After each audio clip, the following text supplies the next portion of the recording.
everyone. Please accept the recording request from administration. Welcome to the third day of this very important session of learning and acquiring new information. Let's begin with the important thought about the new date and the strength and purpose. With the new day comes new strength and new thoughts, according to Eleanor Roosevelt. We have the blessing to be in the third day and in the advance of this learning and acquisition of knowledge of the seminar named Spanish and English Translation, Enhancing Bilingual Competence of Language Professionals of ESL and LEAD. Let's thank Professor Rafael Cárdenas that is really working hard on sharing all the information he has acquired in the research progress of all his life and his professional experience. So let's welcome Professor Rafael Cárdenas for this third day. And we're ready, Professor Cárdenas, to acquire all the information you are sharing. Thank you for this kind time you are devoting for all growing in this professional field. Okay. Well, it's a very, very clear message. I appreciate that introduction. Thank you. So here we are back again. This is our Wednesday session for our very first week of this certificate program. Now, certificate programs somewhat vary compared to traditional 1 week standalone seminars. In seminars, we don't have the need to go over assessment, but in this type of situation, like in which we are right now, it will be very necessary for us to make sure we correct as much as we can whatever product is going to be forwarded. Today, I'm going to invest the first time, or very first time in the morning, going over the material and this material on translation.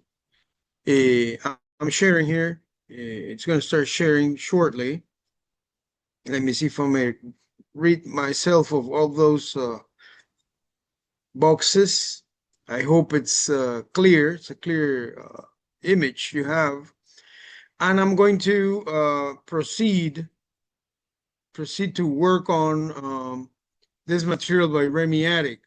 So Remy Attic is a very good professional in the field of translating English to Spanish, Spanish to English pairs. Not always will you find someone willing to give out books, material, and share so much knowledge. If you started reading that book, I'm sure you started reading and you started finding also many active links.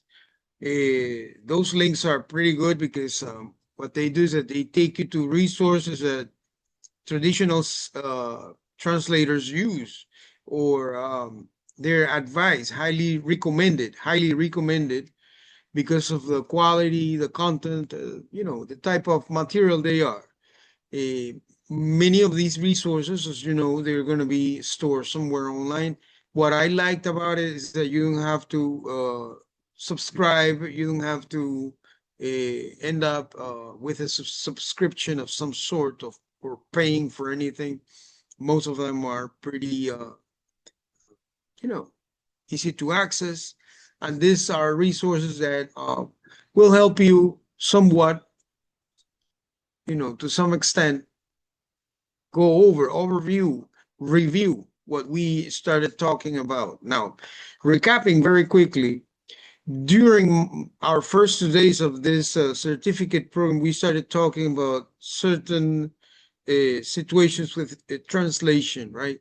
That somewhat turn our activity a bit, troublesome or complicated, especially when we're dealing with English, Spanish, Spanish, English pair. One of those is syntactic complications that involve essentially the use of some troublesome spots, right? For Spanish, there'll be probably an overuse of some parts of speech that would it's eventually create Hispanicisms, and translating into English, there'll be an overuse of other syntactic forms that will cause probably an underuse or simplified forms that would also create some disturbance or interference. Aside from that, mainly I was talking to you here about pronouns, which are complicated, of course. Also prepositions, which are like a very big headache that could turn into a headache. We were also talking here about translating some other elements which are more cultural, and that makes them cryptic, right? Those are the proverbs, the sayings, and these kinds of expressions that are a part of language that require an additional research for translator to do. A part of this discussion also went on into cognates, which we are recurrently going back and forth with, right? All these elements are very relevant. And today we're going to start discussing how you went about solving some of these exercises.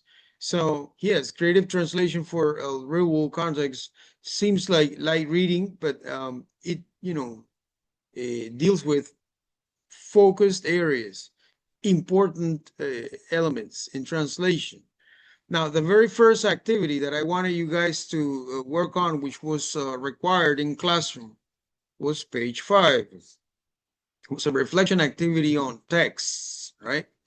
So I just decided to, copy and paste here on this slide what page 5 is all about. So we read in the activity instructions the following. Think about a few ways the language used in the following text pairs would differ from each other in your dominant language, either English or Spanish. Write 3 examples of these differences, right? So does this make sense? Of course, it makes all sense of in the world. And the reason is because we need to always deal with text, right?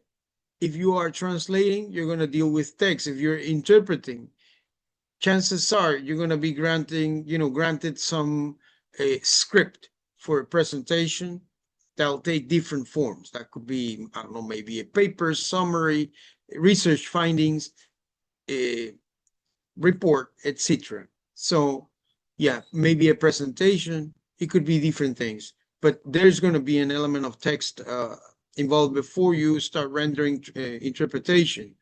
And if you translate, of course, that's a part, it's a much necessary part of the process. So here we are presenting in this from this activity, which I think it's a very good, an interesting reflection, that you have non-traditional sources of text, such as a graphic novel, okay? The graphic novel versus a traditional novel. Now everybody knows that our present day generations, younger generations, they're exposed to other kinds of resources which are more, that will influence them through their senses.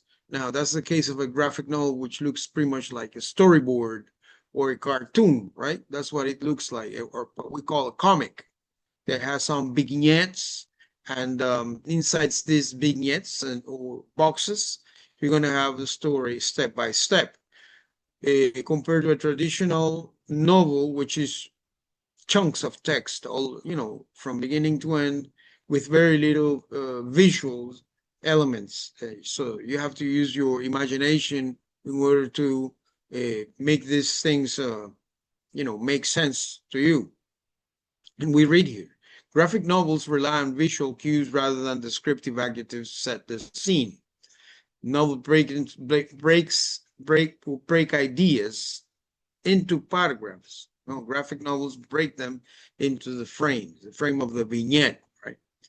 So, they could appear, I'm referring to graphic novels, more colloquial, since the majority of the writing is dialogue, right? You have speech bubbles that will go on the side of the characters, and they're going to say whatever line or whatever role or whatever they're going to describe a situation.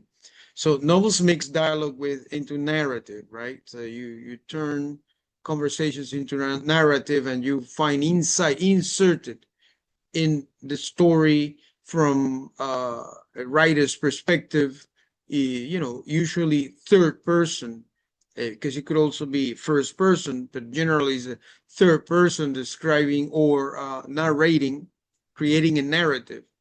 And this is like formal writing structure. Now, I'd like to have some of your comments concerning, for instance, comparing a pamphlet about legal rights versus legislative documents. Uh, if you could help me out, uh, here illustrate what your analysis is about this two kinds of documents, which are very, very different. Everybody, I think we should all know what a legislative document looks like, right? Okay, it's pretty much a legal document, and a pamphlet about legal rights. This is something else, right? A pamphlet is more of a, I don't know, has a triptych type of folded page kinds of information that could, of course, contain also legal information as well, just as it is in a legislative document, but it's of a different sort. So you tell me, what kinds of writing structure do you think you could find or you could refer to, please, between just these two, a pamphlet versus a legislative document? Hi, good morning. Could I go first? I Of don't know if course, there's I anybody else raising hands. Yeah. thank you. Yeah, I think that first, the purpose of the document really matters in every case when we analyze. So the purpose of a pamphlet is probably different from the purpose of the document when it's a legislative document. In the case of the pamphlet, it's probably to spread information, to share information with the public, with the audience, and therefore it's just probably considering everyone in a certain cultural or educated level. So, for example, the language is going to be probably very simple because the idea is to get the message across. It's not going to be that technical, even though it might consider technical information. It's not going to be technical about it. It's going to try to make it simple for people to understand. It's going to be brief. It's going to try to get to the point, and it may even have illustrations for people to have some more visuals about what the content is about. But in the case of a legislative document, it is very technical. It is not meant for everybody. It is meant just for the people who have to actually handle legal content. So probably it's going to be something that not only lawmakers should be able to understand, but also the people behind them, like legal boards that will offer information and the orientation for a lawmaker to understand better the document. And it is meant to actually embrace the specific legal aspects, behaviors, conditions, or any other matter that has to be ruled in a specific economical activity or any other thing that they need to actually like express that there needs to be a norm or something like that. So I think that the extension of the document is also going to be different. Meanwhile, a pamphlet is probably just a trifolded page that is just like to give people as they walk by. The legislative document might be probably of 30 pages, 100, I don't know, depending on the discussion of the document. And therefore also the importance of the documents. The legislative document might be something official, something legal, something that either a group or country or I don't know, an institution has to abide. Meanwhile, a pamphlet is just information that you just read, whether you want information or not, whether you accept it or not. It is not really a document that you need to keep and respect.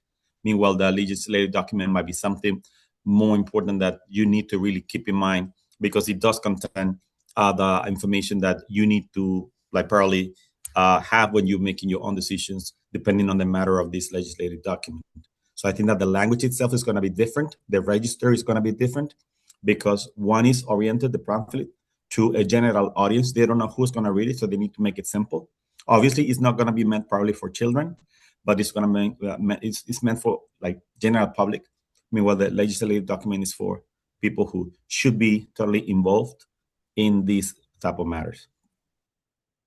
Very, very thorough explanation.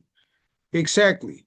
So one is a simplified version of legal topic, and the other one is a proposal for or maybe an already approved kind of a document. And of course, the intention is what matters behind everything, just like you just explained, Professor Rios. Thank you very much.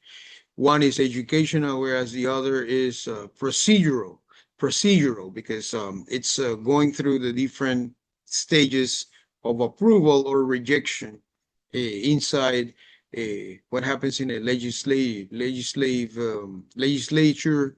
in a democracy. So to put it this way. Okay, thank you very much, Professor Rios.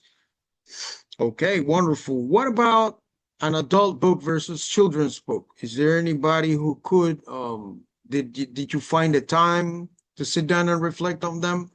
First of all, it's very important that you define what an adult book is versus children's book, okay? The reason why we're doing this is not because we're doing busy work. No, really. In translation, we're gonna run into all kinds of things, and we don't know what it is that we're gonna be translating or dealing with, right?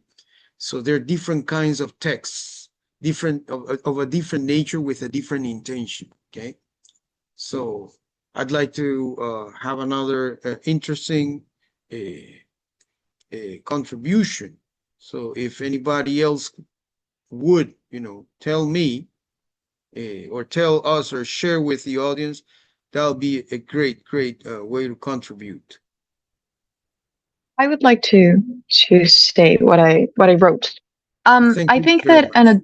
adult, okay, I think an adult novel would address complex topics. It would dig into what I would call the depths of human experience, and depending on the author and the style, it will do so using a polysemic language.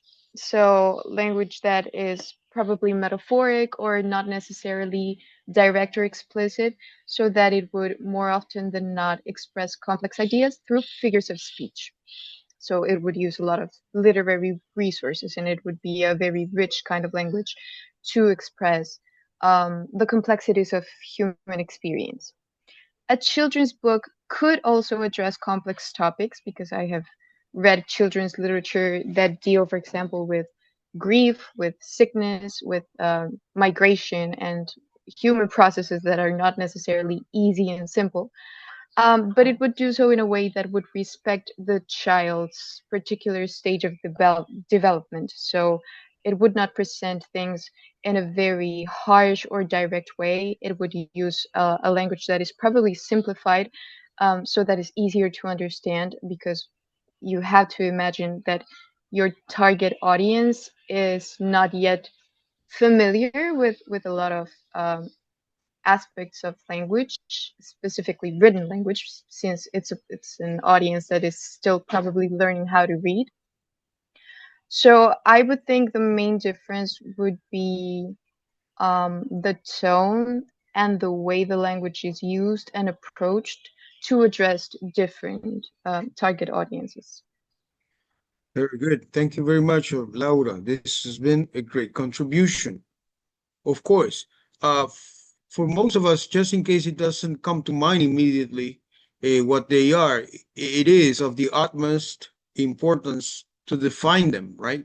An adult novel, it's a romance novel, spicy, we could call it. In many cases, it's even erotic because the information is meant for an adult audience. They're very popular among certain audiences who enjoy thinking, right? They have to go ahead and think about what it is that they're reading, and then they enjoy the imagination behind it, right? It's for an audience that is used to imagine things. Now, a children's book, it's juvenile, right? Juvenile in nature, simplified, very good. This is very important, and there are always elements of moral or some educational element behind it, uh, communicating maybe through maybe magazine. Well, I don't know. That could be even like magazine-like type of information. Something that has to do with present-day culture, things like that are very, um, ready to access or related to the real world. There may also be a lot of imagination in there as well, and they're very popular with specific audiences, right?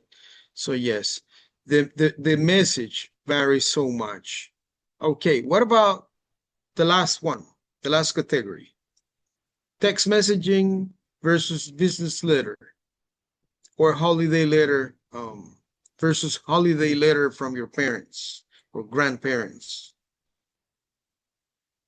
What's what we call epistolary, right? Epistolary documents.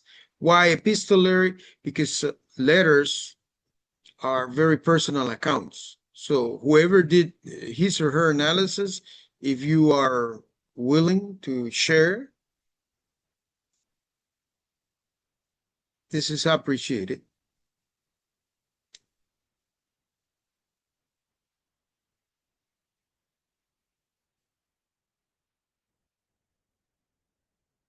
Well, good morning. Well, I could say about the text messages versus business letter first. That one is very common and it's informal. The text messages, they're short. We use abbreviations. We use emojis or emoticons. And versus the business letter that is formal. It's a document that is very formal and has maybe more information in detail. And then the holiday letter from, well, parents or grandparents could be like something that is, I mean, the written part is so minimum there, mostly having visuals, just a few words. Okay. Yeah, among Latino populations, this kind of epistolary communication is not always as common as it is among other cultures. But yeah, essentially what you just described is right. Simplified versus more formal and lesser formal in nature for a holiday letter, for example. Just like maybe a card, some kind of a communication or best wishes type of in nature, that sort of thing. As we Oh, Latin thank you. Americans, we don't used to, I mean, we're not used to, sending holiday letters. That is so true. But probably a card, maybe, or out of courtesy, that could be the case. Well, however, I think where Mr. Attic is going, I mean, the book author is going with all of this is to establish like this openness or flexibility that texts could vary very much, and that there is a huge spectrum of text types. And this is important for a person who is embarking himself or herself in translation, because you're going to end up dealing with all kinds of things, from erotic novels to occult books. You don't know what you're going to be running into. Maybe an encyclopedia that could be maybe letters, epistolary communication among important people, or simply testimonies from witnesses of an event, and a diary. It could be a very old type of communication. It could be anything, right? Historic, so forth. So there must be this openness to variety. Okay, very Good good. morning. Good morning. Yes. Yes, I wrote in the chat box some main differences for the text message. A text message is casual, fast, and sometimes playful. A business letter is formal, precise, and professional. And a holiday letter, sometimes, most of the time, is emotional, warm, and personal. So those are main characteristics. Right. Thank you, Professor Marisol. Thank you. So, well, so far we have some participants, right? Professor Aliohin Rios, we've had Professor Hania Bonilla, Laura Rodriguez, now Marisol Ortega. Very good. This is appreciated because this reflection is useful to transition into the unexpected, because we don't know what we're going to run into, really. That's the nature of translation, and that's the risk a translator takes, because some people don't want to take work because they just don't want to deal with anything they're not prepared to deal with. That's the reality, right? There is a risk element in translation. So from page 8, we wanted to have this this sayings translated. To some extent, this is testing our present day knowledge of our language pair, right? We're not supposed to know everything, but if we have a language pair, we have to be knowledgeable in the two languages that we are translating back and forth, so to put it. So what did you run into, and how could you provide a translation for this specific phrases? Because they're phrases. So two of them are in Spanish, two of them are in English.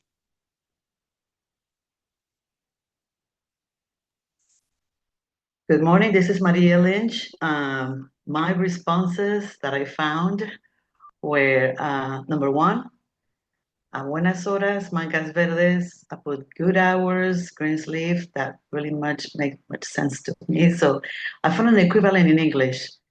A day late and a dollar short, or it's easy to be wise after the event. So for number 2, a quien madruga, Dios lo ayuda. I found God helps those who rise early. I said, let's find an equivalent in English. Is first come, first serve, or use news, you lose. Number 3, a penny saved is a penny earned.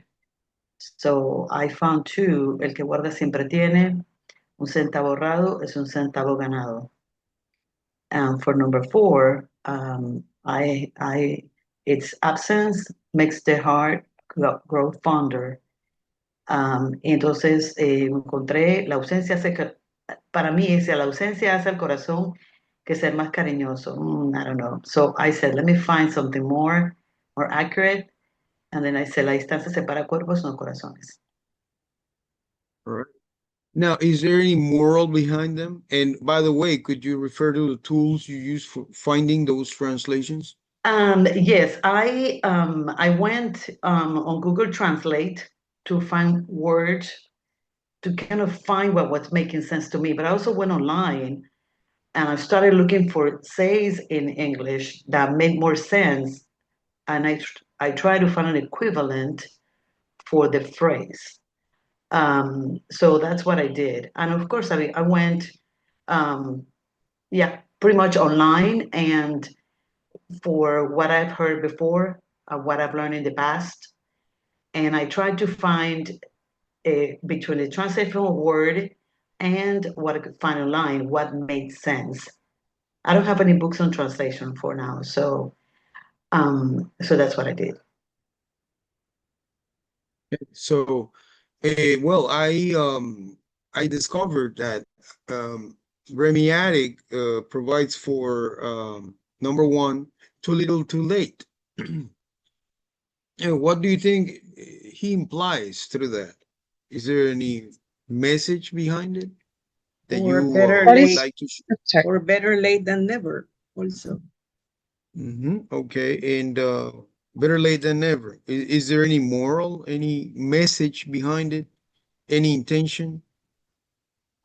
Well, I'll think that it is a recommendation that to be early, to be on time.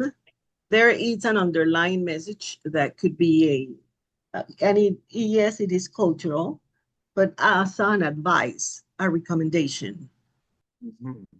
Yeah, concerning responsibility. All right, thank you. Sure, right. Um, Belkis and is providing some contribution. Maria Valencia just provided what she was.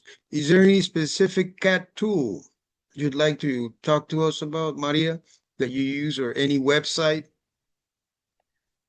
I went online and I looked to different I don't say different dictionaries, but for me it's I go on Google Translate. People say don't use it. I don't have an English Spanish dictionary. Um, I, as of today, I think I gotta go and get one. But um, I use the Google Translate. It's useful for words or certain expressions, I think, but not for everything. So I use it for I don't remember this word. Let me see what I can use. That's what I used. Then I went online and started asking. I don't think it was artificial intelligence. I think it was more of the Google tools that I found to find an equivalent to the saying, because I remember some in English, but I remember some in Spanish. So as I said before, I have just translations, but I don't know much about it. Um, so I try to use more of a Google Translate tool, and then also any other places. Of course, it has to be truthful sources to find a phrase that was equivalent to that. I don't know if that answers your question. Yeah, this is an interesting, question because generally, when it comes to cultural sayings, proverbs, or this kind of more elaborate sayings or phrases, Google Translate can't help you, really. It doesn't help. What it does is it distorts your understanding, our understanding. So sometimes this is not the right tool to go for some of them, right? Uh, okay, this is very good. Oh, So and I you, use, yes, I'm sorry. never mind. Go ahead. I use one dictionary in English, the Merriam-Webster, to find the meaning of the word. And I went to all kinds of places. I went to the dictionary here, the one in paper that I have, and I looked for the meaning of the word in English to kind of find what makes sense to me in my brain. That's what I did. Um, and then I said, okay, let me go here to see. And I tried to find an equivalent of the say in Spanish and those sayings in English. And I said, let me find something who has the same meaning, not necessarily the same words. That's what I tried to do. But I use Google Translate, like I said, for words, not for sentences. Because for me, there's no point on doing that. For me, when you use Google Translate for sentences, I think you lose the meaning of the context. And at least for me, it's a very, very, it's tricky. You have to be careful, I believe, because some things doesn't necessarily mean the same in both languages. So it took me a while to do this, the fact that I wanted to find the right words for it. I don't know if that makes sense. For example, one thing I was gonna say, I always remember the word redact. The word redact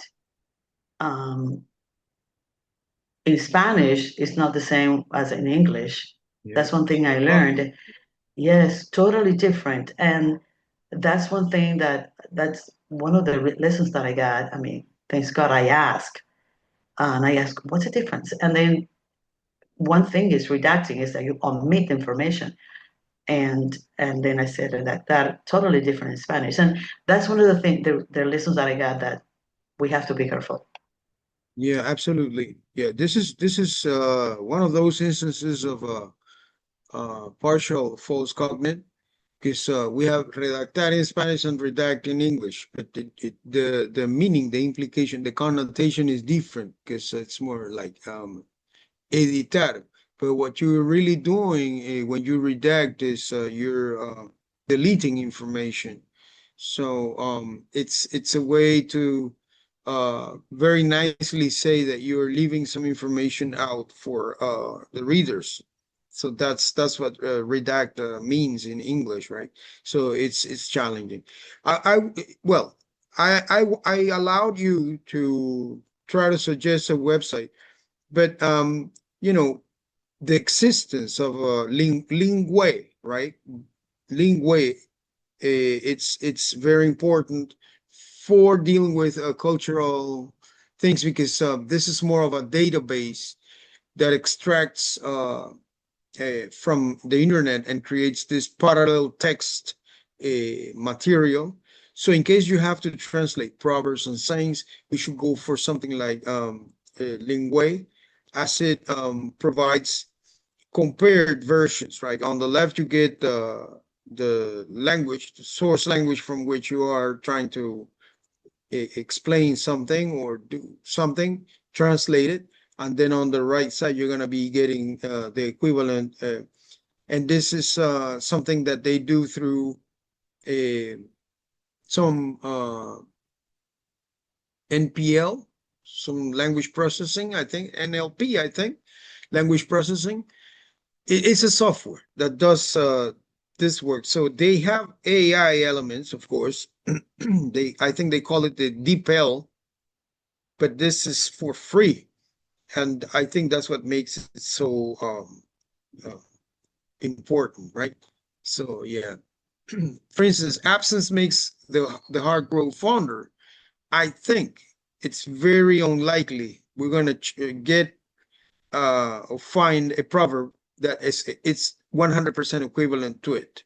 Okay, because I was checking these out, and their chances are it's very, very hard.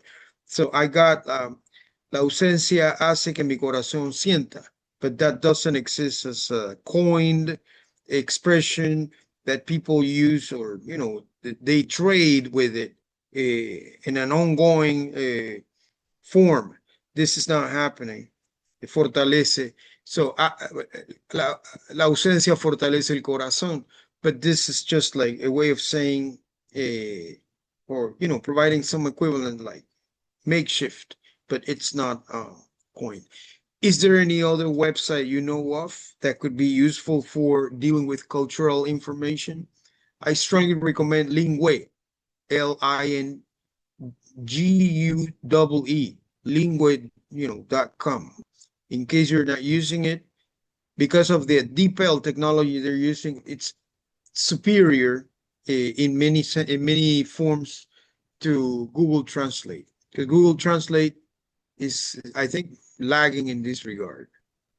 Yeah. Okay. Well, for the last one, I use Lingue, but then I thought of making it like more novelistic, I might say maybe more sentimental. And I wrote La ausencia aviva el amor. Okay, very, very poetic. Yeah, Thank very you. poetic. That's Yeah. that's beautiful. Aviva el amor. That's beautiful too. Yeah. Yeah. So, Well, a translator has to be, and they say a translator is not an academic person. So when you have all of these possibilities and you have to pick the best one, this is academic work you're doing, because you are saving the day in order for messages to be communicated. That's an important role for communication. For example, for number 2, the early bird catches the worm. That's a run-of-the-mill equivalence for this expression, but probably that's a cliche now. Okay, that's a cliche. Probably it's like something that's being used way too many times. So we have sometimes to go for options, right? And Lingway, it's a very good source of that kind of information. So please take note. For content that is not cultural, Google Translate is a good option. Okay. But if you need something more difficult or more cultural, Lingway is a very good option. Okay, thank you very much. I'm moving on to some translation work that was required of us. Let me see if I could okay. Yeah. We had this translation to do, right? Of course, since we are online as we are right now, it doesn't make any sense for us to go ahead and so what we need to do is some site translation here of this English to Spanish mini text. So I don't know if there is anybody interested in doing this so that we can discuss and extract some analysis out of the work. We're not criticizing negatively whatsoever. What we're planning to do is provide some, positive criticism and see the value in practicing a little bit of site translation. Site translation is just looking at it and rendering some translation based on what you understand out of it. Probably you attempted to do it. And I think this belongs to the very same page, probably, because I don't know if this is on a separate page. I don't have the page number here on the slide. But as you can see here, it's a real document. It comes from a link. It's an internet-based text. So anybody, please?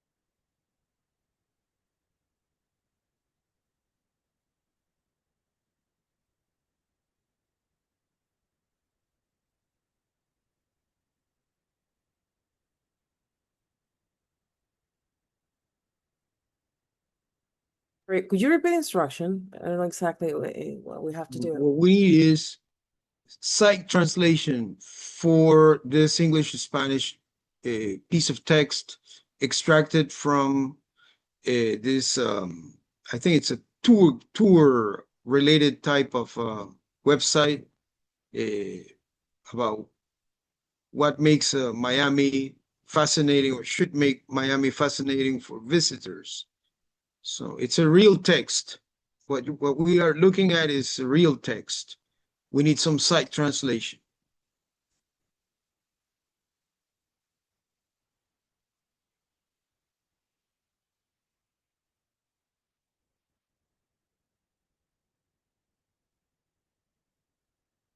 I don't know if I can give a comment about my experience yesterday trying to translate the topic about Bolivia. I mean, Rurrenabaquia. Well, I know that this is real information. This is a place that exists. So it was interesting for me to So know. you're referring to the other one, to the, because we had two. Okay, hold on. Okay, we're gonna start with this one, Spanish to English. Okay, good. And to tell you the truth, I found this not quite easy.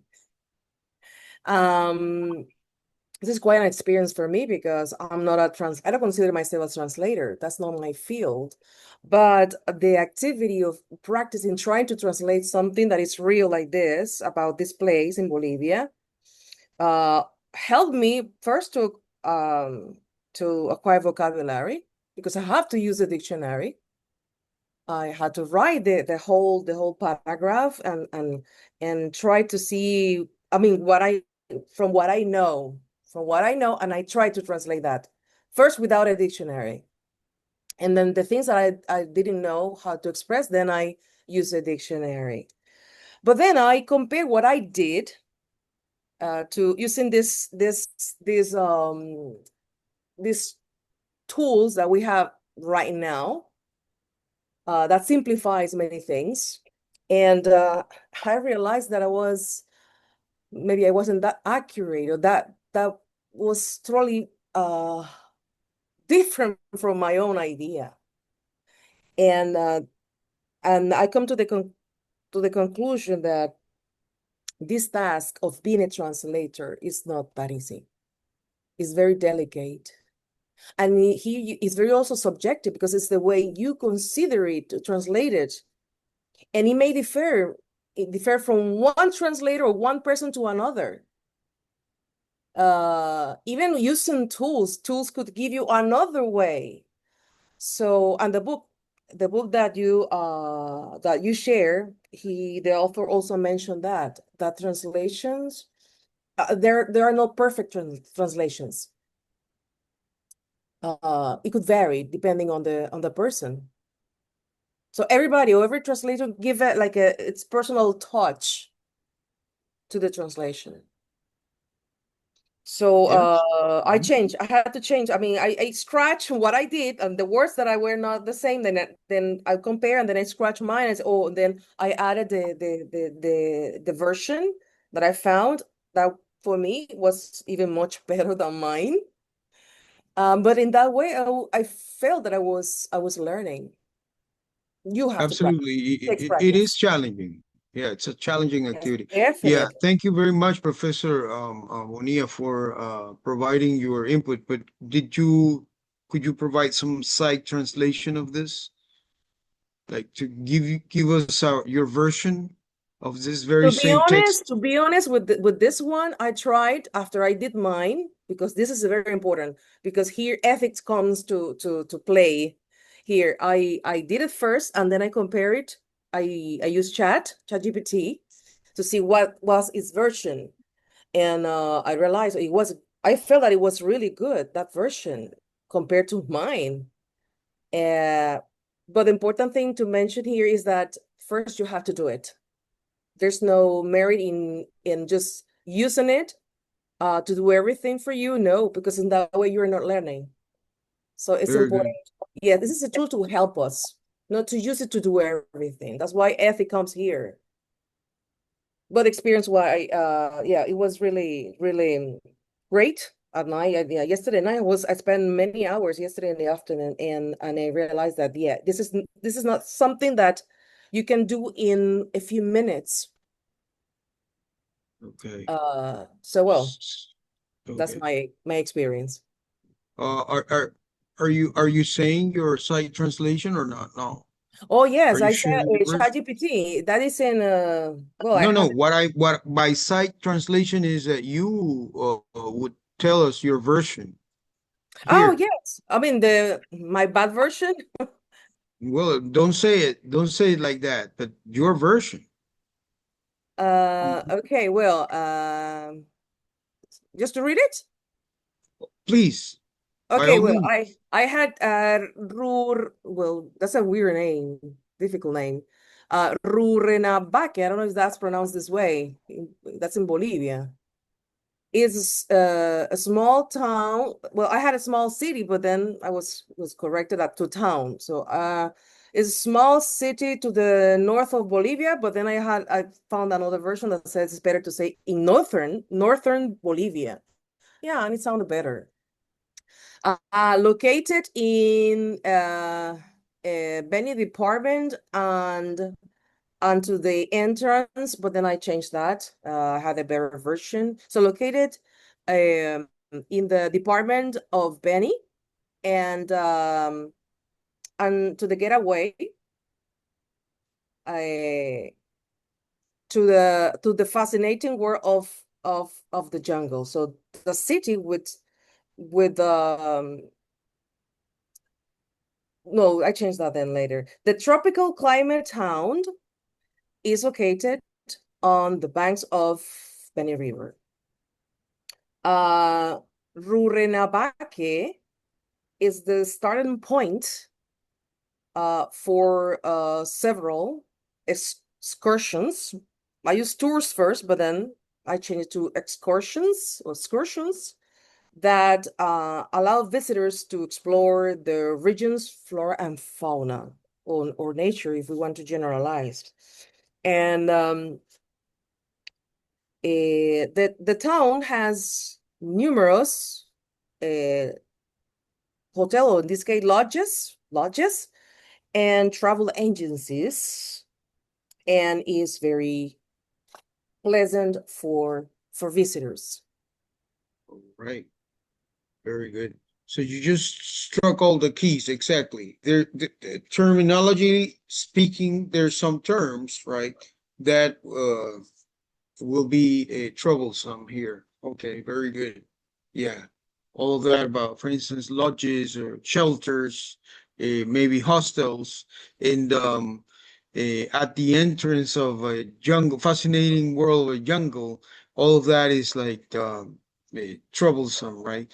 You said Yeah, and not that's an why I say it's excursion, very right? subjective, because you have Yeah, options to use. Maybe exactly. another person Very could good. have could use another synonym.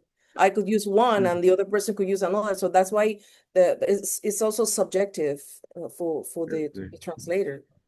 So, yeah, I think what sometimes gets the translator in trouble could be register, because saying, for example, shelters, lodges, or maybe hostels, I think there is an element of register over here. So if you want to be more provide a higher register, maybe you'll go for lodges. And saying tours or excursions, I think that also involves an element of uh, that level, that you want to provide to your translation. Very good. Thank you very much for sharing, Professor Bonilla. Very good. Thank you. Great effort. What about this other one that's into Spanish? I would like to try it. Okay, this is Laura. Very good. Thank you. Go ahead. Okay, so La Pequeña Habana, el corazón de la diáspora cubana en Miami, es parte de lo que hace a Miami un destino turístico cultural tan dinámico. El barrio está centrado alrededor de Calle 8, un pasaje vibrante cubierto de restaurantes de inspiración latinoamericana, panaderías, puestos de fruta, tiendas de cigarros, bares de ron, galerías de arte y locales de música. También allí encontrarás el famoso Parque Máximo Gómez, donde los locales se reúnen para hablar de política durante acalorados juegos de dominó. La calle está cubierta de murales y otras obras de arte que representan símbolos clásicos de la herencia cubana. Well, thank you very much. How did you feel with some words like through fair? What's a through fair? You said you said it was something. What did you do with that word? I translated it as pasaje. Sahe, I had right? to go to Merriam-Webster. I did not know this word, so that's one I had to go to the dictionary for. And the definition of thoroughfare is pretty much a street or like a path with two open ends. So I think the best word for that would be pasaje. Very interesting. Um, So yeah, and I've also run into, for instance, a thoroughfare as via pública, right? So it's like what it implies is that it's some very commonly trodden path. It's like many people go through that very same place, or it's a necessary area for someone to access some areas or parts of the city. Okay, what about venues? What do you do with that word? well, I'm actually a professional musician, so Mhm. music venue is a word, an expression that for me has no exact translation because I have seen it many times translated as sala de conciertos. And I do think there's a difference. I think I have never been to Calle Ocho, but the setting is described as something very popular, very urban.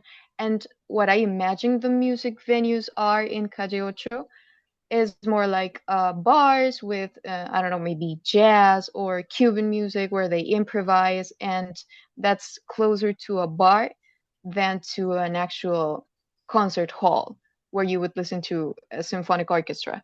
So I thought the most common translation that I have seen for music venue, which is sala de conciertos, would be imprecise in this context.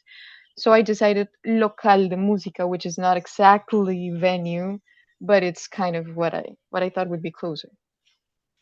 Very interesting. Because when you run into words such as venues, that takes different meanings exactly. Recintos, espacios locales, escenarios, and so forth.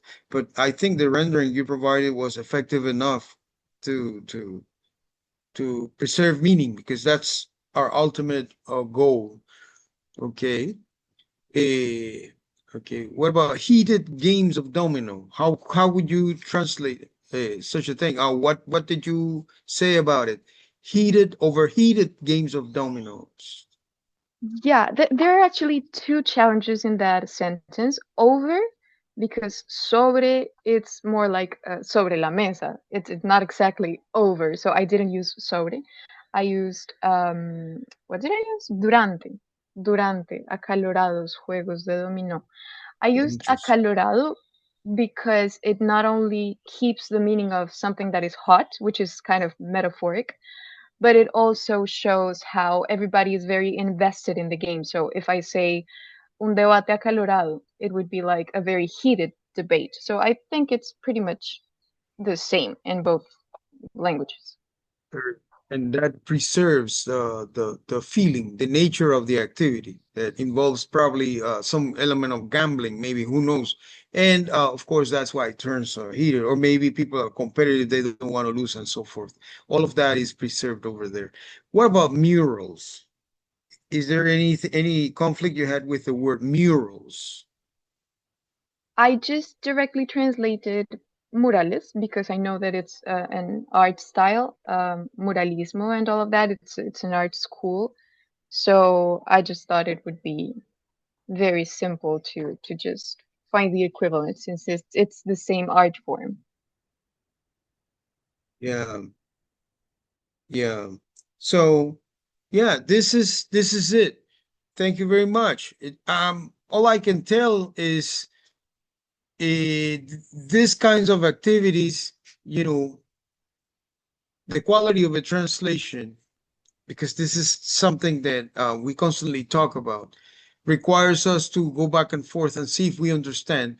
We're going to be talking today about back translation because I've been doing some research on the topic, and that's not the way translation is taught, at least not in our context, not in most of Latin America. It's more of an American thing to back translate things, and because a good, good, or someone concerned with quality translation would translate into Spanish and then back again into English, and they would compare the two resulting texts, and then based on that, a decision would be made on what to improve and what not to improve.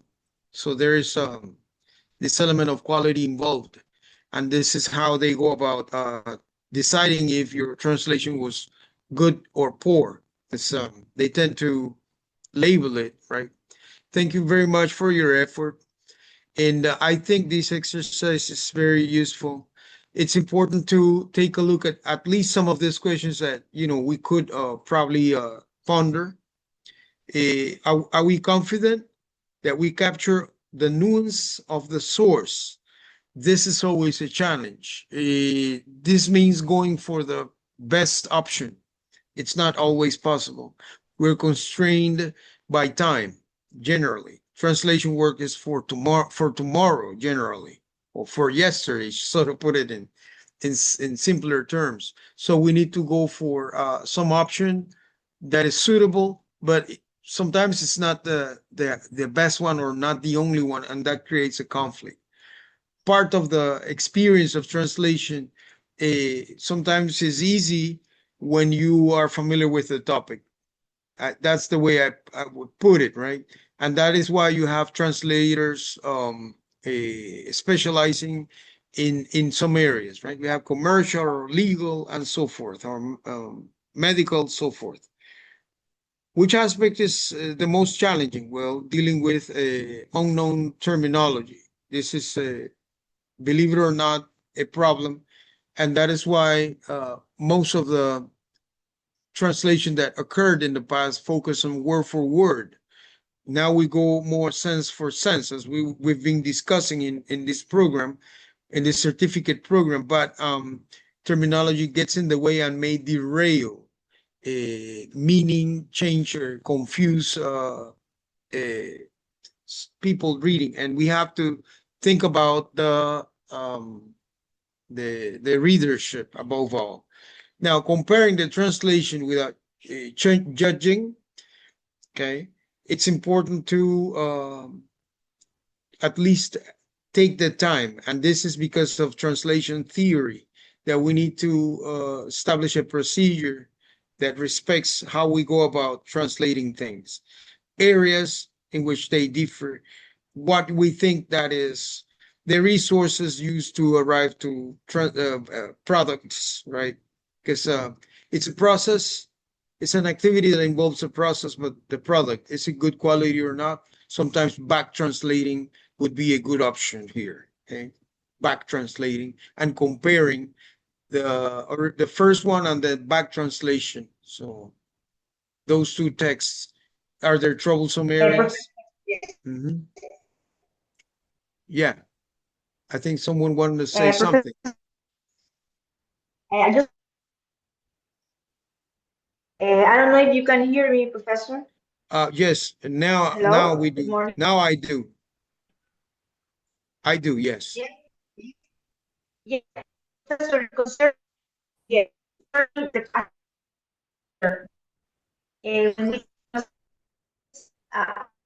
being the most challenging way the writer with the writer's culture in order.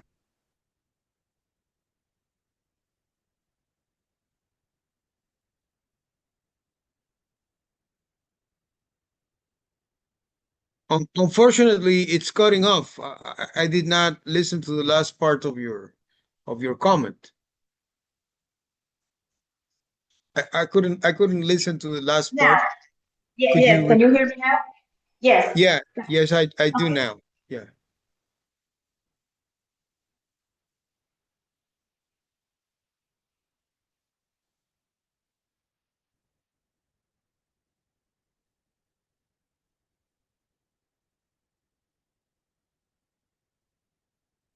It's not No, sometimes unfortunately, it's difficult, Professor. It's just like I think it's very challenging when you were talking about how confident are you when your translation captures the nuances. Is really challenging because it's different when you are translating something it's very specialized or technical, that it's just the way it is, and you cannot change because that's the terminology that has to be there. But when you are translating something different, that for example it's about culturally speaking, or the emotions, or some, it's challenging. That's why when I was asking myself how confident I was with some kind of translations. Absolutely. I agree with you. So, well, look, in translation schools, what they teach is essentially a procedure, right? First of all, you create a glossary with the terms that you don't know. Then you attempt to provide a first draft for translations, like a first round. Then you would probably reread and decide if you need to enrich it. Now, the American way, this is it, something else, they would translate into the target language and then back to the source language. And then they will compare the target resulting, the very first one, and then the back translation. Then this comparison would tell you or tell the person where you have some troublesome areas, right? That's how you discover if there are problems. So that's the way it goes. So it's different for different people, right? Very good. Okay. Now we're moving into the exercises for chapter 1. I would like us to have your participation in the translation of these sayings, right? Okay. How did you get to this? Are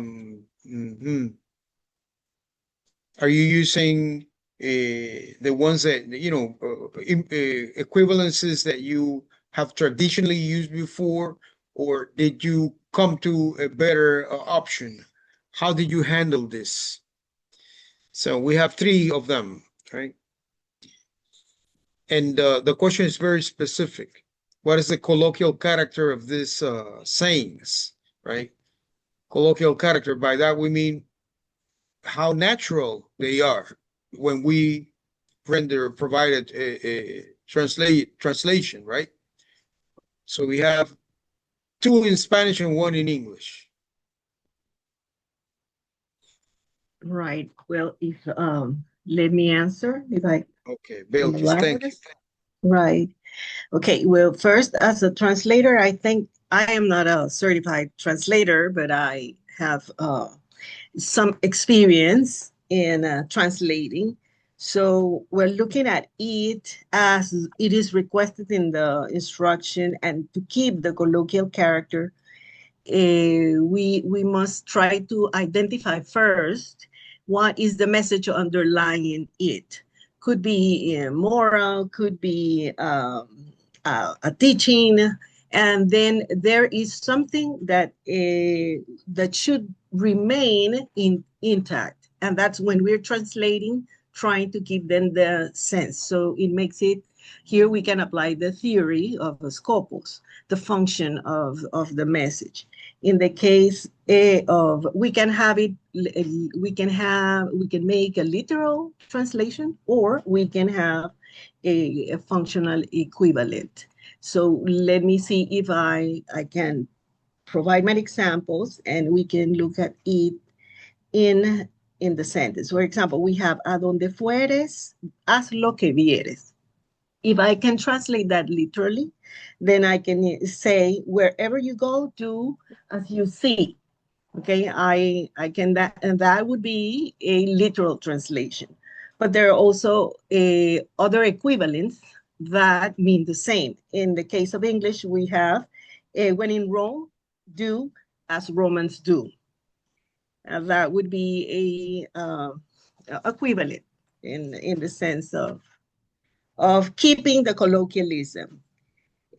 For quien se fue de Sevilla perdió sus. We have he who left Sevilla. No, he who left Sevilla lost his chair or his place. And then here we can have it in English, for example, the equivalent, move your feet and lose your seat. which is quite the same. Yeah, move from where you are and you will lose the seat. That's what it means. And then for the case of the grass is always greener on the other side. Right, I've heard this one several times. And in Spanish, we can say, here in Spanish, we have an equivalent. Nadie está contento con su suerte. Okay, that would be a possibility. Could be no one is happy with their luck. That can be a literal translation, but that's what it is. The proverb says or express like a dissatisfaction with what they have, okay, or what they have achieved at this point. And so nadie está contento con su suerte could be a good way to put it. That's my answer, Professor. Thank you very much. Good analysis and good description. Now, the question here is, how could you turn this into more colloquial? For example, if el quien se fue de Sevilla perdió su silla, probably finders keepers could be a little bit more colloquial than saying moving your feet, you're losing your seat. You lose your seat or so. And there's this element of make it our translated version as natural as we can, right? So yes, I definitely agree with you that when in Rome, do as Romans do. That's you know, very run of the mill, and people will immediately understand the meaning, even though it's cryptic and refers to Romans, with reference to Romans. But this is the right way to go. I agree with you. And what about the grass is always greener on the other side? Do you feel nadie está satisfecho con su suerte? Mhm. So do you think Right, or that is contento. colloquial? Very colloquial or not? Do you have a better option for that? Well, in English, the use of the grass is always greener on the other side. It's very cultural. I mean, it's adapted to their culture, as varied as it is, as diverse as it is. It's just a saying we have, I think, heard it several times. Now, the equivalence for that in Spanish is that what makes it difficult, because we don't have like an exact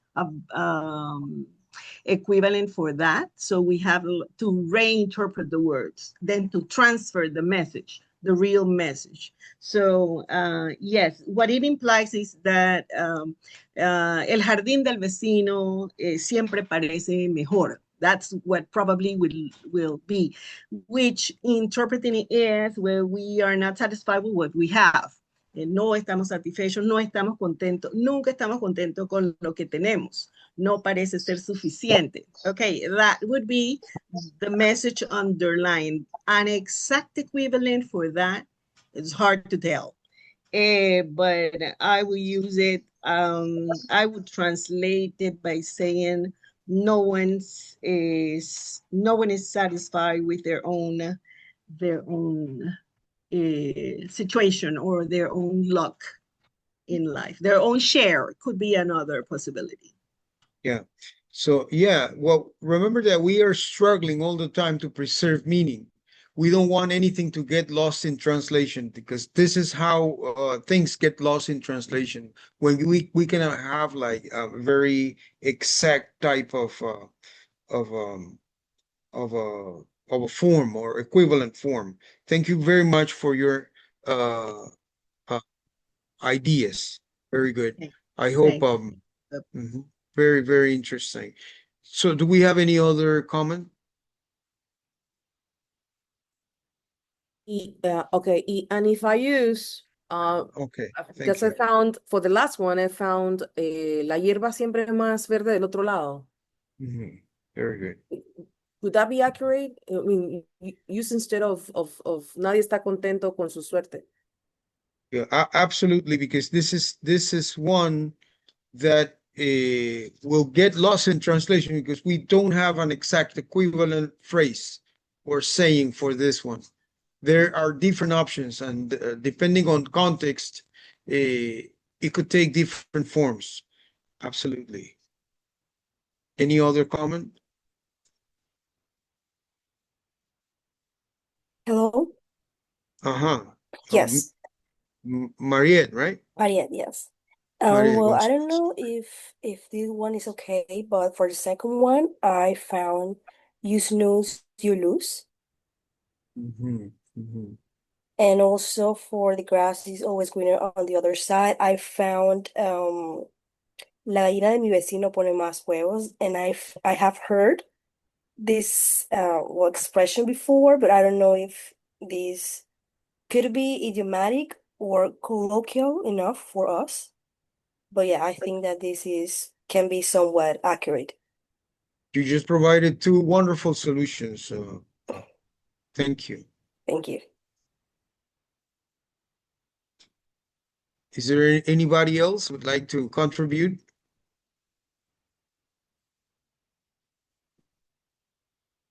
Okay, I'm moving on. Okay, so we have a set of, on pages 22 through 23, a set of adjectives that require, first of all, we need to identify all the adjectives we have in these chunks of text, right? So that's our first task. Then we need to explain how and why they're located the way they are located in the text. And identify they generally precede the nouns being modified, right? So we have three cases here. So, and it's important to explain why they are located the way they are. So I don't know if there is anybody who would like to take care of this different, because they're pretty short, really. These exercises are very short, but I think they're useful. They're useful because they're good for reflection. They're very good for reflection.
Okay, well, just to give a comment about the examples there, I just realized that maybe the change of order is to cause some impact on the description. Agreed. Agreed. So yeah, what's the intention? Okay, what did we learn about adjectives in this certificate program that you can recall? What do you remember we were talking about adjectives? Okay, well, in Spanish, they should go after the noun. Yeah, that's their normal position in Spanish. However, in English, we know that they may come in different places. The situation with adjectives is that they are generally additional information, right? Additional information. And it is a problem for anybody dealing with anything additional, because we already say lots of things, and we cannot go beyond what should be said. We need to be economic. Linguistically speaking, we have to be economic, right? By economic, I mean we have to say the most we can in the fewer words. That's the right way of dealing with communication. So let's read this together.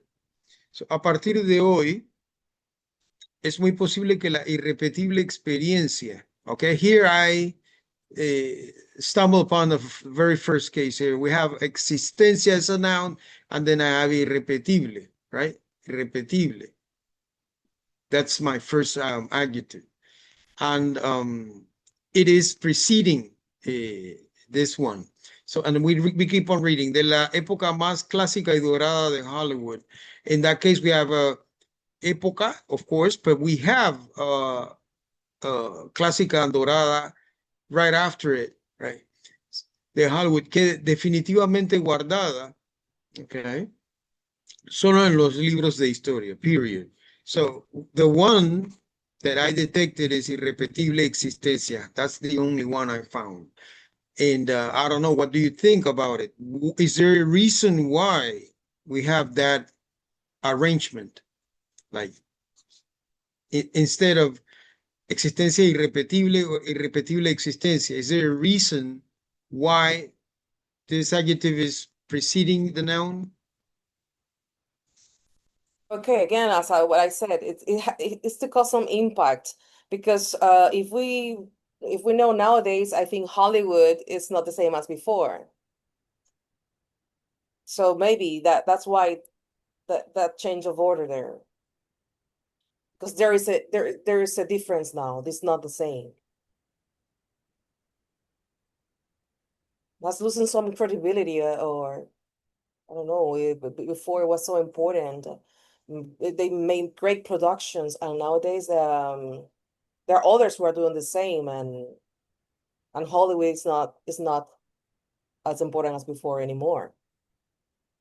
Yeah, absolutely. What I think is, since that my explanation would be that this is additional information that is accessory. Probably I could leave this out if I want and just say es muy posible que la existencia de la época más clásica, blah blah, etc., and leave out irrepetible, right? Because what I'm doing is probably it's some sort of additional piece that I'm adding over there. That's the explanation I find for leaving this way, right? Having the adjective before. What about the second one? What do you think? Or maybe the first one? If you thought about this, please let me know. What about the second one? At least the first one, I put that the text gives the wording, where the wording is arranged, gives the text more significance or meaning, making it more attractive and entertaining to the reader. Okay. Of course. I think this is also an answer, a good answer. Of course.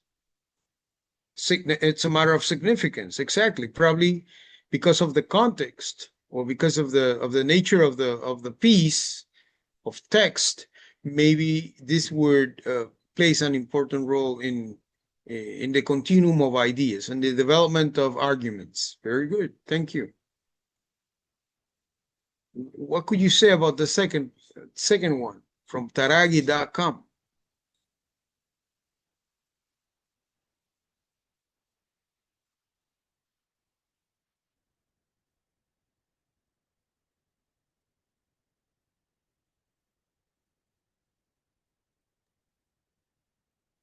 I think that the word is pequeño, yes. And Very good. as you said before, in this case, I agree that yeah, you could take it out. You could take it out, and you still have the clear idea. Okay, thank you very much. What about the third one? Sorry, about the second one, I just wanted to say that sometimes we do have these kinds of expressions like already made. So I was thinking, for example, pequeño resumen sounds like I don't know, like a stock phrase, like you would say un buen vino, una buena película. Those are also cases where the adjective is before the noun, but we are so used to saying them like that that they are already kind of a figure of speech. So you would say un pequeño comentario, una pequeña participación, to express that it's going to be short and brief. But it's like formulaic, like you already heard it so many times said like that that you just use it. Exactly. Formulaic. That's the word. Exactly. Yeah, that's right. That's what they are. It's like pieces going in, right? Very good. What about the third one, please?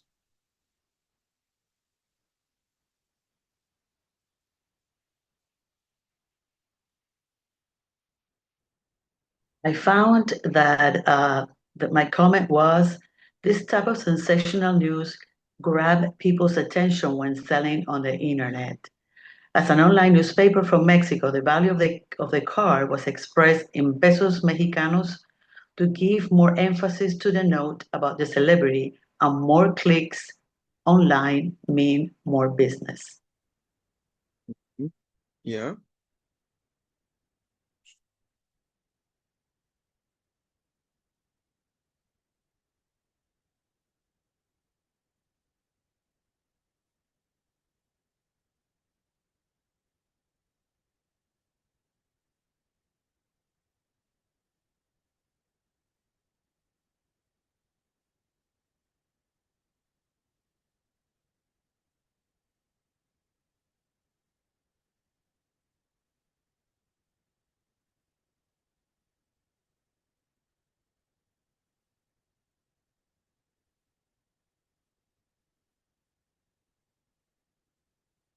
So, well, we already know that if it is a Bad Bunny car, it should be an expensive car, it's a luxury car.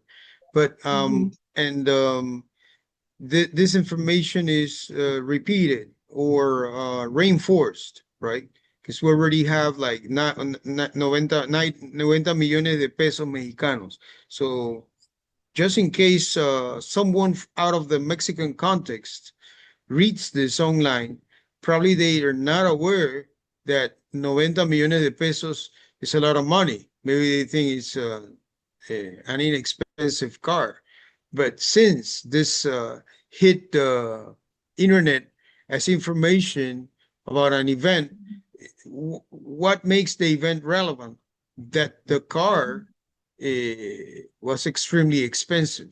So that's why I think the word reinforces the idea behind all of this, that the event was a major catastrophe because it was probably a dent or maybe some bump in a very expensive luxury piece of transportation.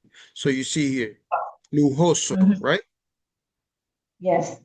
Professor, also, I don't know, comes to my mind because it seems like a translation from English to Spanish, like something, because in English you used to talk like that. You used to write in this way.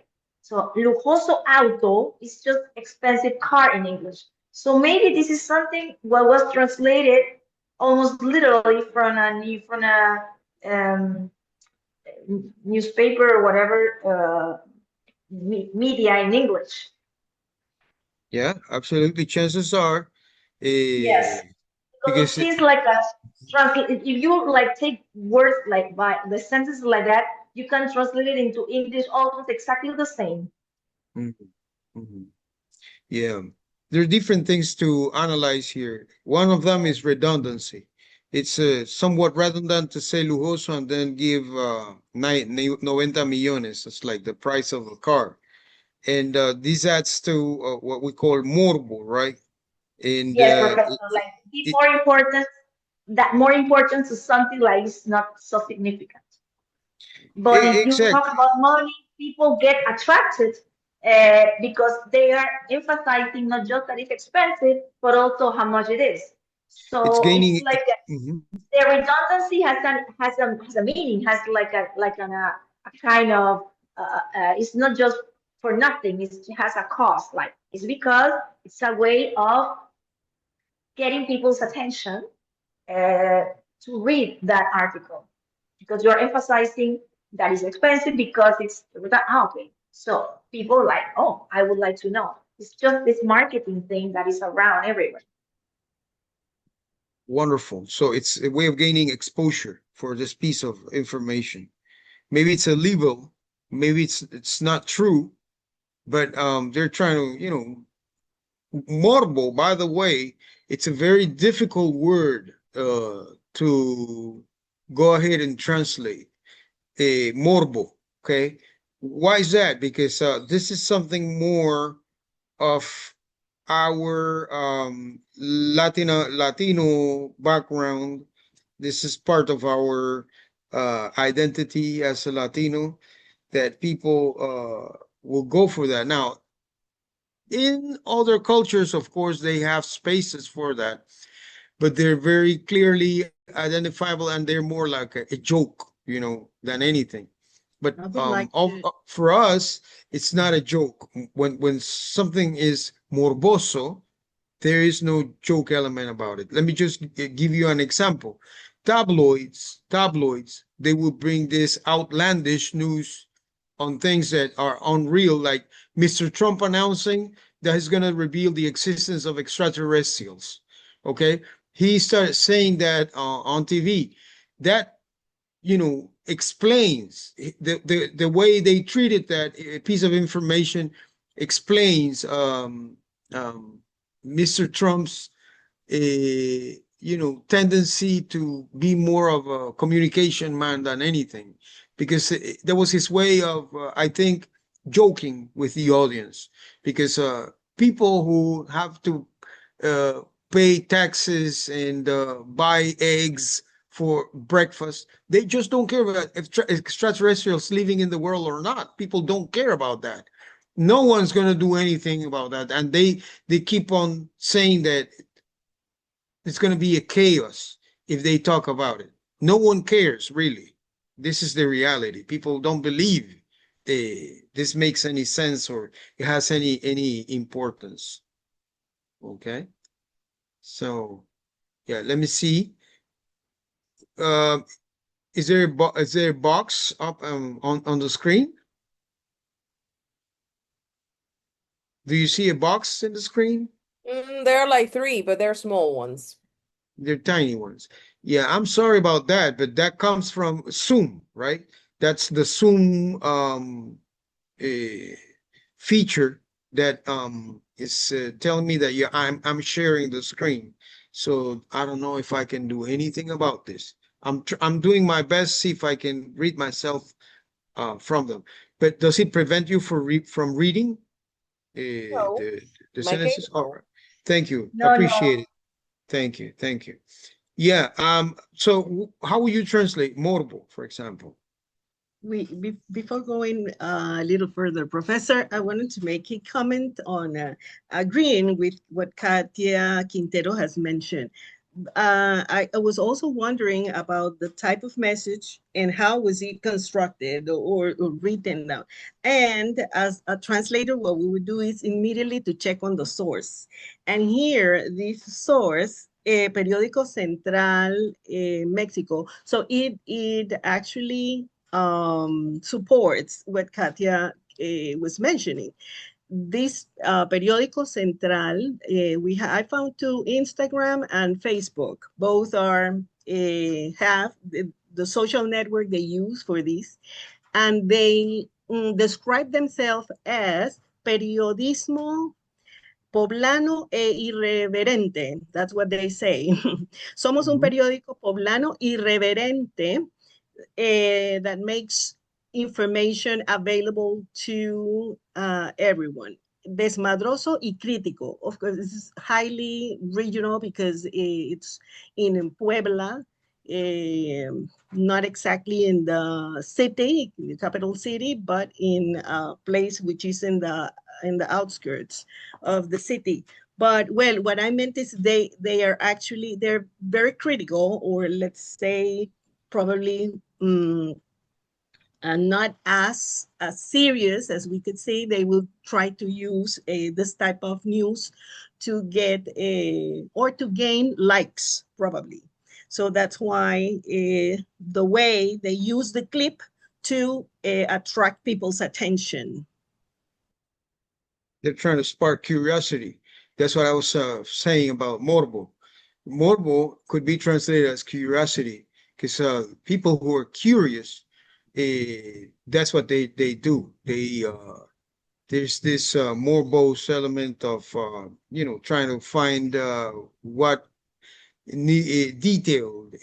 what details there are behind some event. So yes, very good, very interesting, very interesting. Just So to there's a answer, sorry, just to answer the question on how to translate morbo or morboso, we do have the word morbid, and you can use it as morbid curiosity for what you just referred to, Professor, and you could also use it for the type of journalism that produces this kind of content. So you could say morbid journalism feeds into morbid curiosity, something like that. curiosity, you see. Which So at the yeah, time and the cognates. They also call this prensa amarillista. yeah, and this it's a hard one if you have to interpret. Okay, imagine you have to interpret la prensa amarillista dice. Okay, how will you immediately go for the right term? It's a challenge, really, because this is something that I'm sure doesn't make sense across the Spanish-speaking people. Not everybody will get what that is. So you'll Well, have to find some equivalence there. right. There, Yes. I found tabloid press for prensa amarillista. So as you see, for example, if we translate that, or what the meaning for us as Panamanians, for us tabloid press, we will be looking at the format of the newspaper, a tabloid. But here in English, it is actually, it means not a serious one. It's prensa amarillista. So see here the usage again. It's affecting the meaning, or could be difficult to interpret.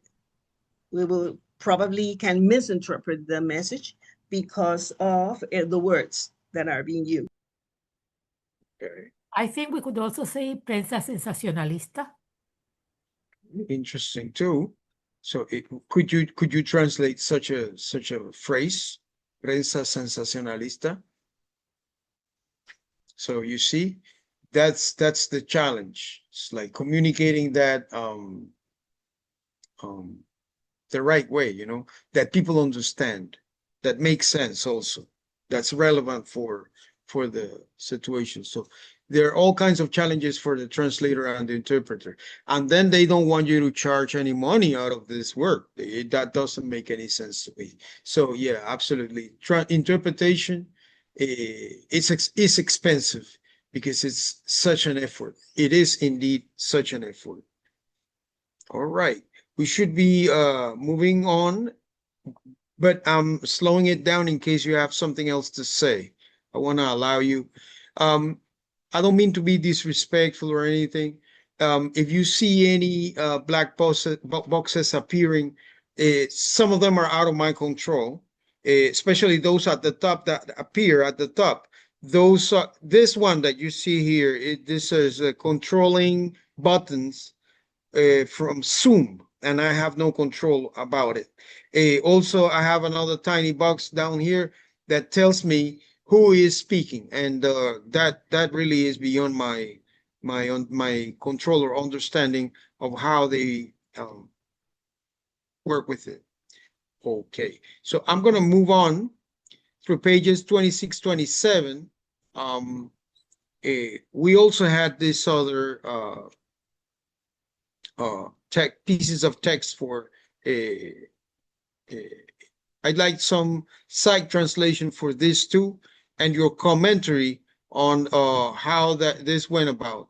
We have a couple more sayings, and then we'll go for the break.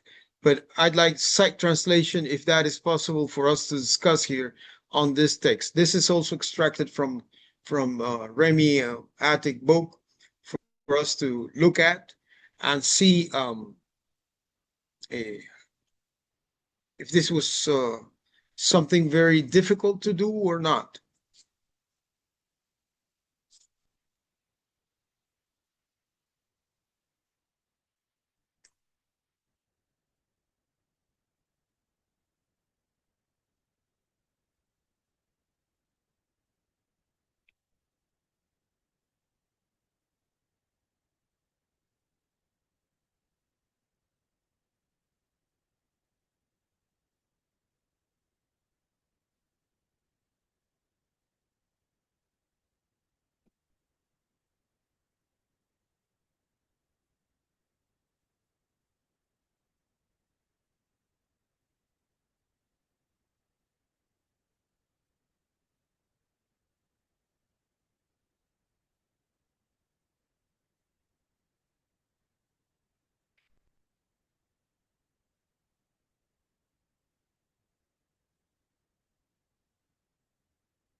Okay,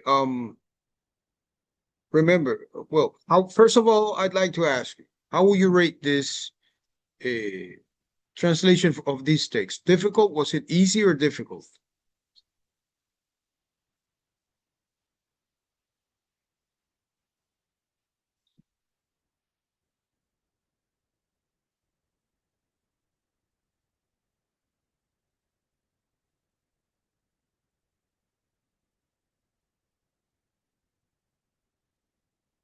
Well, let's say something in the middle. Okay.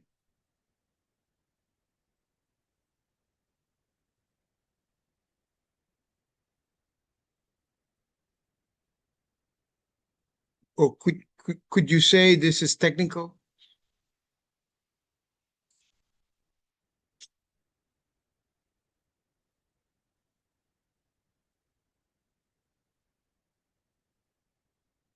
Well, it's highly descriptive, though.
Okay. There's technical translation and technical terminology. Do you find any technical terminology here?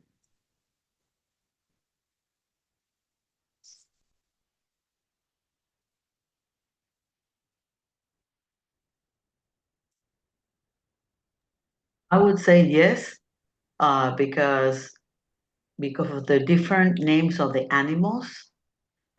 Very something that you have to be very familiar with the terms. Um, the description of the text. I think also um, it's it's part of the it's it's a little bit technical. I would say so. So what kind of text are we dealing with? Is this a specialized text?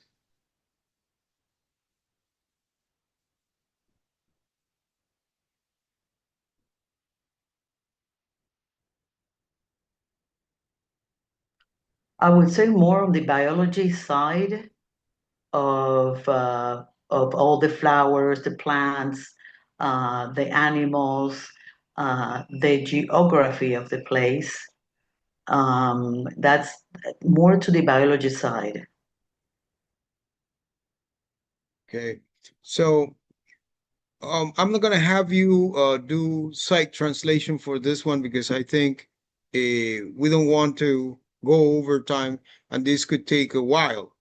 But I think it suffices to say that there are technical terminology and it's specialized text in the both departments of tourism and maybe biological terms, um, concerning flora and fauna. So it's an interesting thing to deal with. Would you rate it more challenging than the ones that we translated before? I would say so because look, you have here a plantas epífitas. Well, that's technical, all right. Uh, other than that, we have other names which are not as common. So, for instance, helechos of fern. That's not something that I would rate within a lower register. You may even say that in Spanish, and people would not know what an helecho is, right? Fern. And others such as you have over there carpinchos, okay? That's an animal endemic of South America, and uh, chances are people don't know what a carpincho looks like. If you talk about that in some parts of the world, people don't know what that is. You have to live in in in the tropical rainforest to know what a carpincho is, right? Same as a Right. tapir, maybe don't people don't know what that is. I don't know. Right. That depends on where you come from. Uh-huh. Yeah. The Chances are that carpincho this is the is a capybara. capybara, right? Yeah. That the technical terminology or its vocabulary, maybe it's probably I would place this type of writing into ecotourism probably. So it can belong to geography, to the geography field. So because they know, as you mentioned, the words that are endemic from a place in particular, and they know how the ecosystem is related to these type of flora and fauna. So yeah, definitely, I would place it in as an ecotourism writing piece, a description. Very descriptive. Very good. Thank you very much for your input. We're moving on. What about this other one?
Yeah, I think that this is also very descriptive, but in comparison to the other, is less complicated.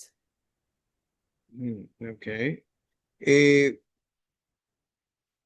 So we know this is tourism, but there are other kinds of uh, information in here. Do you find anything technical? Or at least specialized vocabulary here?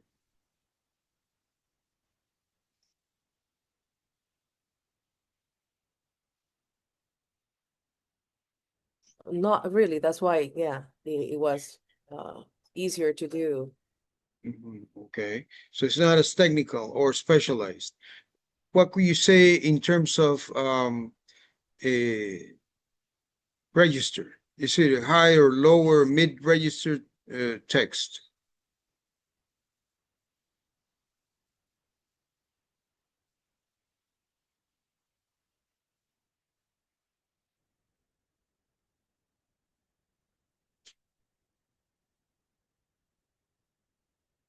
What do you mean by register?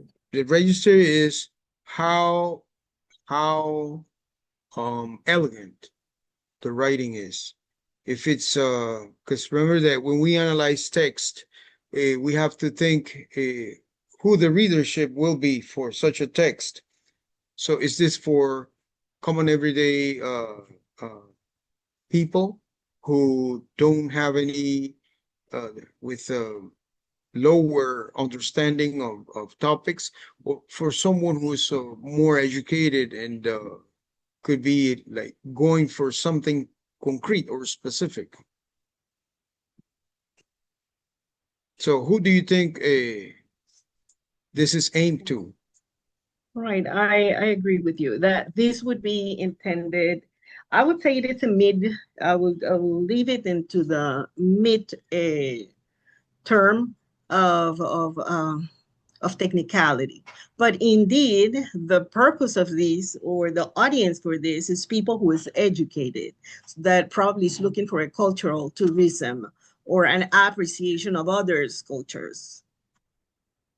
Very good, very good. Exactly. Cultural tourism, people with experience and looking for something specific. Very good, very interesting. Wonderful. Thank you very much. What did you do with words such as eateries? How did you translate eateries, for example, that you see that that's at the very bottom you read, and markets fill the streets with local shops, eateries, and public artwork to enjoy. What's eateries to you? It may sound funny, but it is comederos. Actually, in our case, it would be fondas. Very good, very good, very good. So here we have an instance of a term that is adaptable, right? You can adapt that. It's an interesting way of putting it. Exactly, fondas. I don't know. Is there anybody else who could think of a possible translation for eateries that is not fonda? Well, if an American is, would be at that place, I think, from my experience with American people, they would say restaurants. They won't say Okay. fondas, or they would say restaurants, and they wouldn't say eateries either. So it really depends on the culture and who is writing this, and what the American people have deal with, they call that restaurants. Okay. I don't know. Do you all agree with that? I also had restaurants, but what happens if the translations were the opposite? Not really, right, Professor Marisol. Well, see, nowadays in the United States, restaurants had also gained a category, and it depends. How we cannot classify when they specifically use eateries. It's because probably it's just at hand along the sidewalks. See, but because nowadays this industry had changed completely. We have streetcars selling hamburgers, hot dogs, and very informal type of taking or grabbing something to munch or to eat.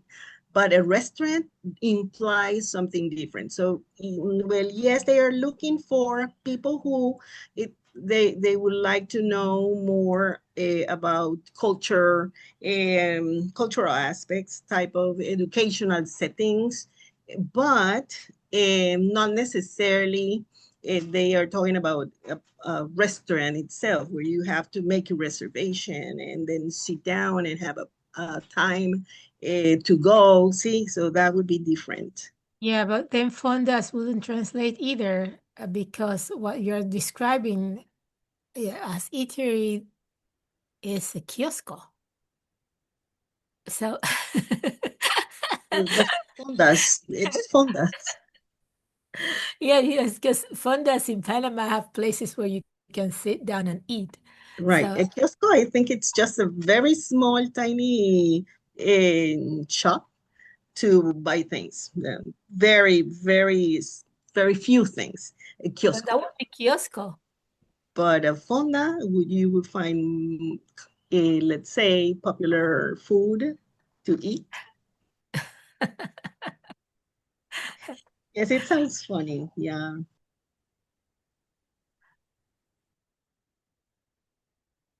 Yeah, the other day I had a discussion because I was talking, I was at the Café Duran, and at the Faculty of Humanities, we have a coffee shop, and I was sitting there with some colleagues from the Spanish department, and we were talking about some regionalisms or Panamanian terms, and a quick bite, as like something very light meal that you eat. That depending on the region you're from in Panama, takes different names, and some of them are somewhat vulgar, probably, because for instance, in Cocle, they call that a mono. If you're from Cocle province with a cedula 2, probably you've heard the term. And no, mono is in Chiriquí, actually. And in Cocle, I think they call that muca. And in Panamanian, it's in the capital, they call that refine. And we were discussing all of that, and we came, a list of around 15 different terms for a quick bite appeared. And when you have to translate very regional terminology, such as emono in Chiriquí, or emuca from Penonomé or Cocle, refine in Panama, this is an interesting topic because we, for instance, don't have a dictionary of regional terms, or regional terms that could be equivalent or have some equivalence in English. This is an interesting case. Eateries is a word that's if you ask me, it could take many different forms, because now you even have food trucks, and that could be a restaurant. That's not a restaurant per se, because you don't have any traditional sit down venue for you to have someone come and wait on you and offer you a menu. Probably you're offered menu, but everything is very informal. So as society grows more informal, more specific terms for the different kinds of activities will occur, because there are places where people just go for eating or maybe drinking something, and then it's like you don't even have a place to sit. You have to do it all standing. So this is difficult to deal when you're translating and communicating. So you will pick a term depending on who your readership is really at the end. Okay, very interesting. Any final comment about this piece, please? Professor, I would like to ask also if we cannot find like a word, we can say lugares para comer. I don't know. It's very That could, general, but as you were saying, depending on well the reader, where the reader is coming from, because fonda, only Panamanians will understand that term, but the other people, they don't have any idea. So comederos for us here in Panama doesn't make any sense.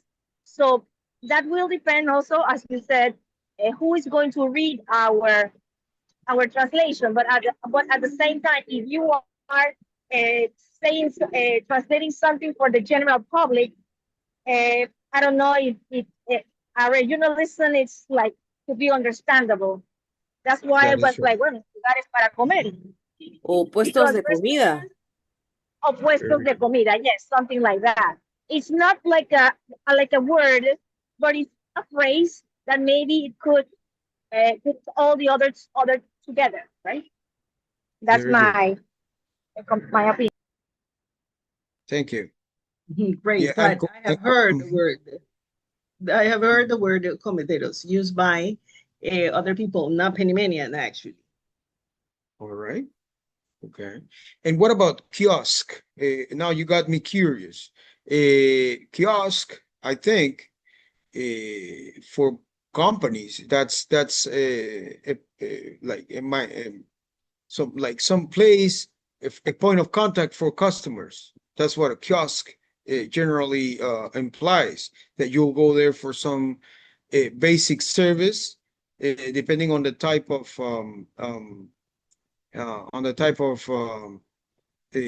company that is.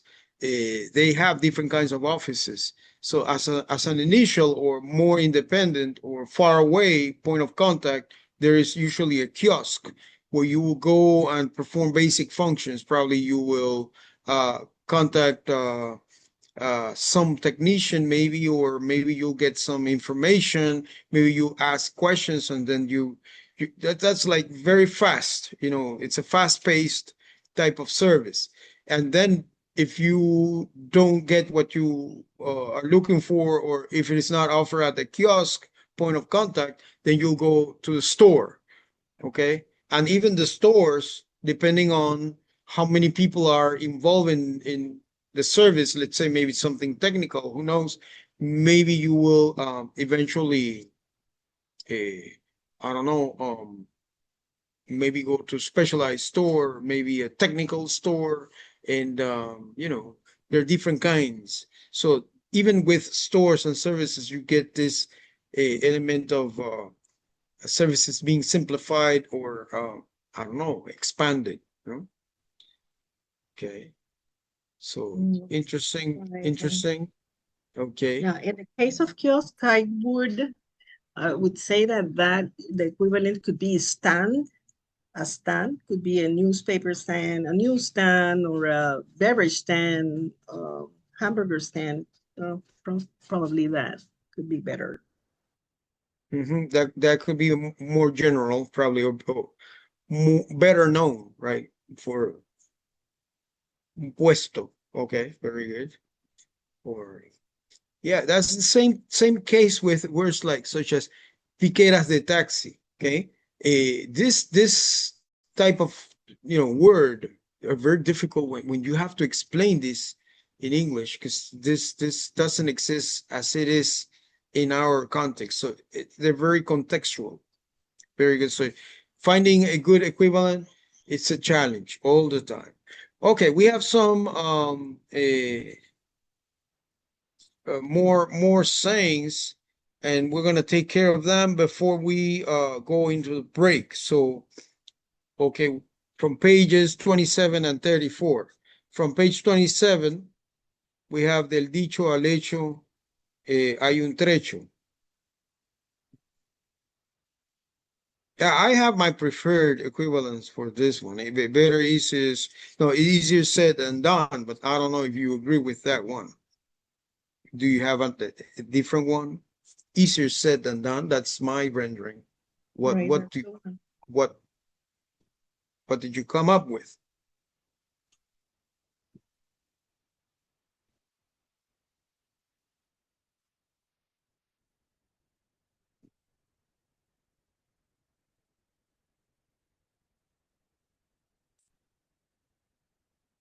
Maybe there is a gap between saying and doing.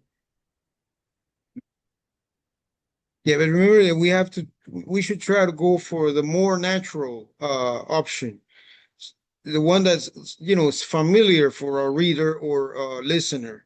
So, yeah, is there any other one you think would be useful?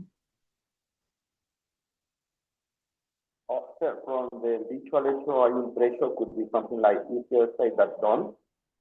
Easier said than done. That's right. That's the one I offered here, but I don't know if you have a better option. Maybe you do.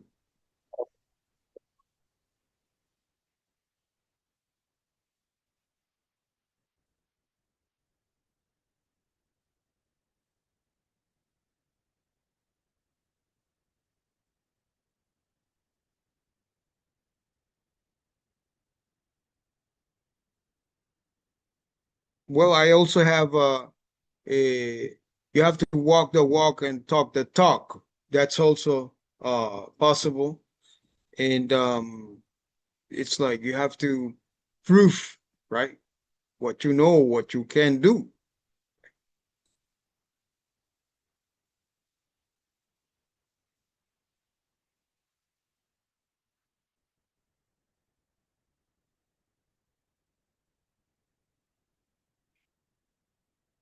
It's like explaining that is you have to demonstrate that what you say is true, what you're capable of, not just speaking and speaking, but demonstrate that with actions.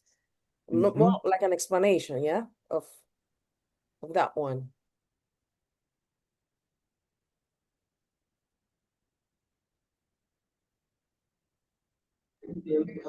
Well, I think that in my case, I would use more like walk your talk in terms of like that you need to be an example of what you would like other people to do in like something like that. Like, for example, if I want my students to speak English in the classroom, then I should be also like speaking English to them or to other people, like to the other professors and things like that. That's how I would use walk your talk. And then for the one that del dicho al hecho, hay mucho trecho. Yes, easy said than done. Because to me, it's not about being like the example of something, but explaining how difficult it is to actually do something and how easy it is sometimes just to say to do it. Like sometimes people may tell you like, oh, you should do this, that, or whatever.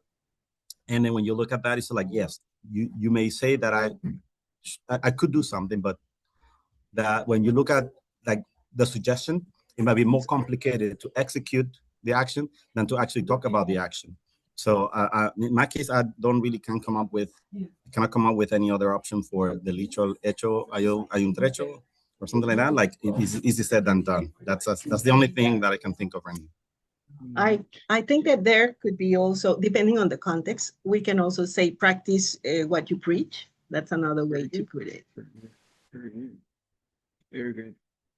Okay. What about el que calla otorga? That one, I think it's something like silent gives consent. That's the one I know. Silent gives consent. Or he who's silent agrees. Silence agrees. Okay. Silence speaks volumes. Okay.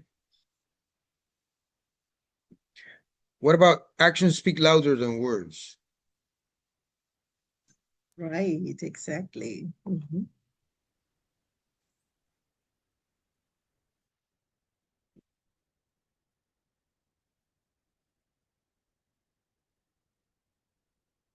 Las acciones hablan más que las palabras. Very literal. Is there any other option you would go for?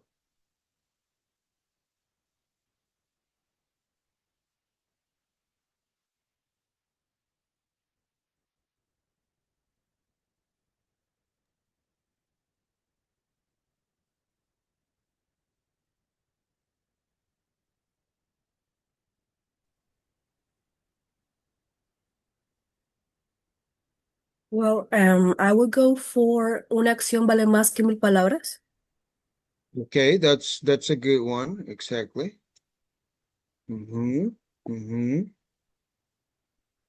O una imagen habla más que 1000 palabras. Okay.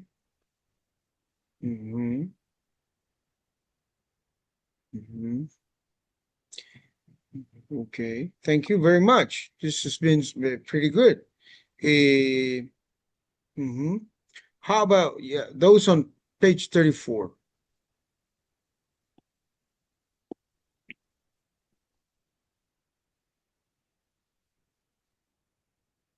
Mal tiempo, buena cara. Make the best of a bad situation. Mhm. Or simply be brave, or give a brave face, or put up a brave face. Um, And what about this one? When life gives you lemons, make lemonade.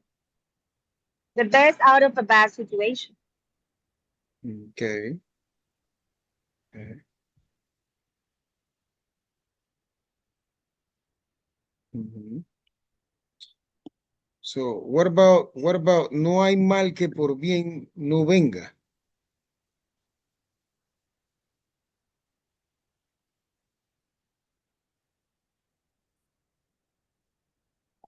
Every cloud has a silver ring. Sorry. Sil- Every sil- cloud has sil- a silver lining. all right. Okay.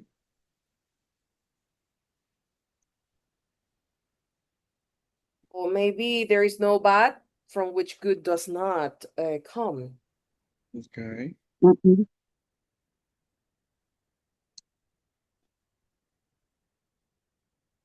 The silver linings, right? Okay. Very Yes. good. Like there's a bright side to everything. Like there's a Right. bright side.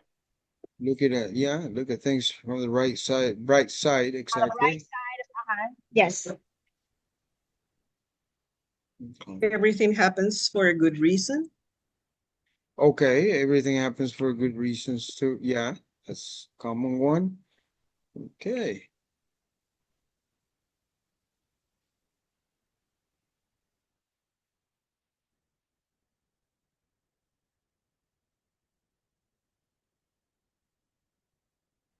In the book, they also offer this one. My hands are tied.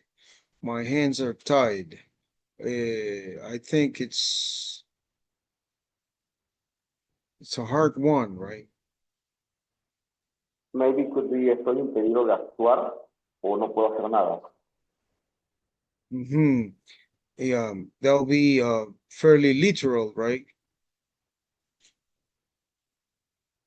And I think sometimes we have to go for the literal version because it's challenging to find an equivalent form that is Está fuera de mi control or fuera de mi alcance, could be. yeah, fuera de mi alcance. No Okay, me me queda otra. sobrepasa. Mhm.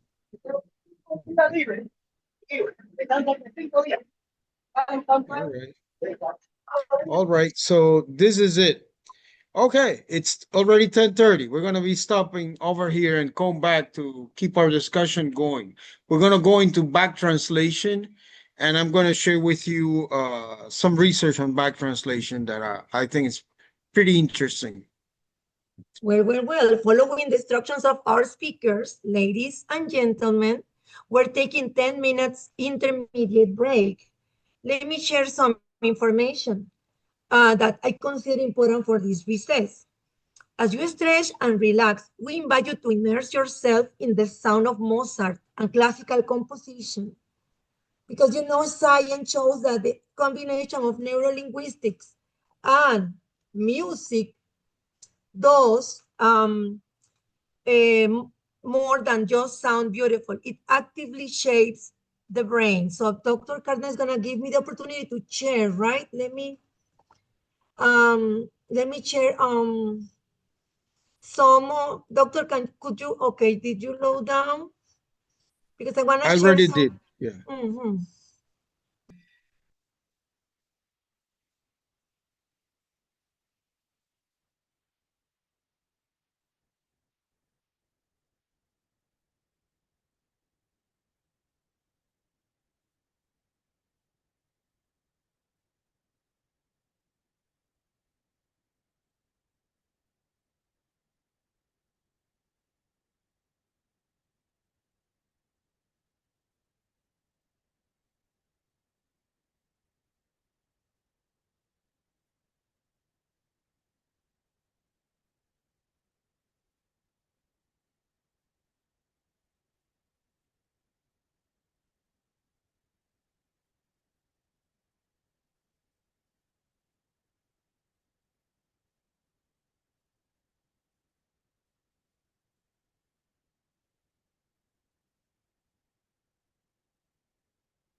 Okay, so are we ready?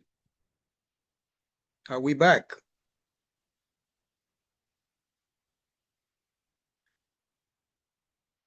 Well, certainly I hope so, because the topic for our discussion at this point today Well, is Belkis is ready, doctor. Anyone else wants to share that you're Mhm. ready? Mhm. I hope so. Yeah, the thing here is I don't know, I'm trying to not have this controlling button, so it's like a pane that appears at the top of my screen. Eh, I cannot control it. It's a problem. Let me see if I have any full screen. I don't have any full screen option here, really.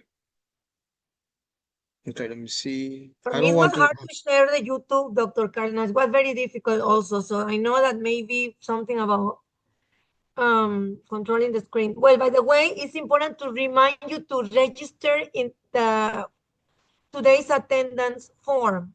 So don't forget about registering your attendance today. Continue, Dr. Carlos. Okay. So all right. I hope this is visible 100%. Is it? Yes, it Well, is. I mean, yeah. aside from the bar, the gray bar at the very top of it, I don't think nothing is being left out, Professor. All right. I appreciate that input. Thank you very much for feedback. Okay. Okay. Let me see if I may move this. Okay. Yes. All right. What is back translation? Back translation is having a document translated, first of all, from the source language into a target language, then back to the source language. Then the comparison between the target language original and the back translation to the source language that should supposedly help and ensure or assure that there is quality in bidirectional translation. Okay, by bidirectional we mean back and forth from English to Spanish, Spanish to English, a type of translation. And people don't talk very much or didn't talk in the past much about quality assurance or assurance in translation. But this is an important additional step in order to ensure what we're translating is important. What does it mean, really? Okay, what it means is retranslating content, really. We can sum it up in those very few words. It is retranslating content. Has to be translated from the target back into the original, okay? Back into the original. That's what we call it, back translation. So you will compare what you did from the first version, versus when you translate. If there is a loss of meaning and information is lost in the translation process, then those are the areas that need to be improved. You don't necessarily need anybody to tell you where the weak spots are. You will determine those weak spots as you retranslate and you compare the two. And if you don't mean exactly the same, then there is a big problem. Now, we may think this is not as important, but you will discover that this topic is really important for us because it's part of our history. I'm talking about the Panamanian experience with back translation. We'll see that in a minute. So translations are performed before comparing the two source language texts, okay? It's almost always performed by a professional who wasn't involved in the original translation into the target language. So back translation is also a forensic translation to some extent, forensic, because someone else will come and back translate what was translated and decide if the two versions are alike or if there is a gap, there are gaps in the translation, right? This is important for legal and regulatory requirements, okay? It's also called reverse, okay? Reverse translation in case it's not so familiar. And we're gonna see examples immediately, okay? We have in an original text in English, something like, for example, teacher explaining the lesson carefully to help students understand. Then step 2 is forward translation from English, source language to Spanish target language. And then we read, el profesor explicó la lección cuidadosamente para ayudar a los estudiantes a entender o comprender, okay? Then we have a rendering.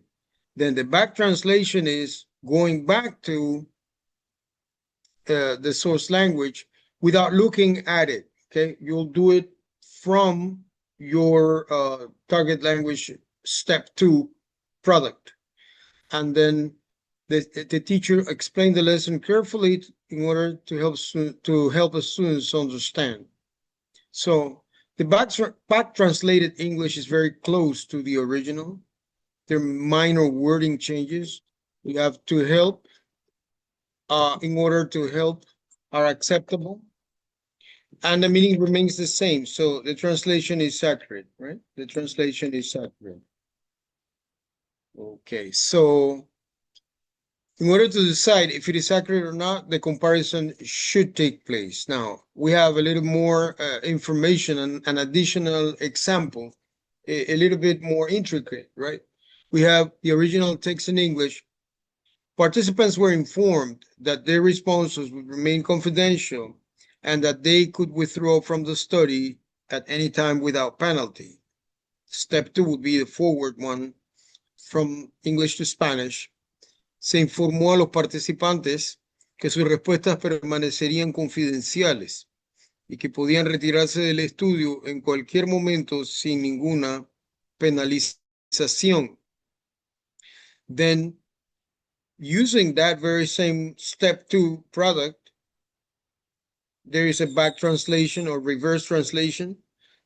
Participants were informed that their responses would remain confidential and that they could leave the study at any time without penalty.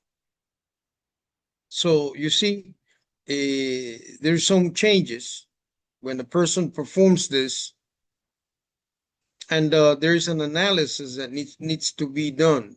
So the meaning preserved, the core ethical and legal concepts, confidentiality, voluntary participation, no penalty, all that is understood and agreed.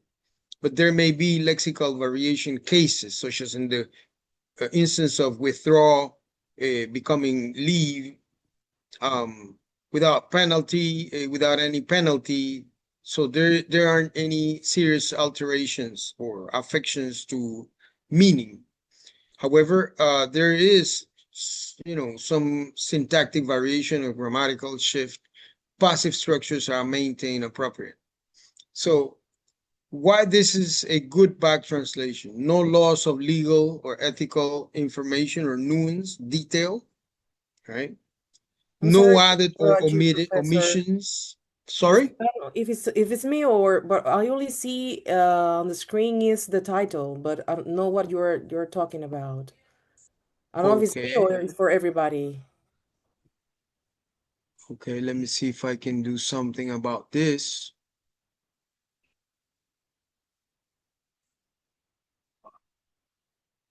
It also appears a small window saying mostrar vista moderadora. Oh, now, okay. Now I can see that.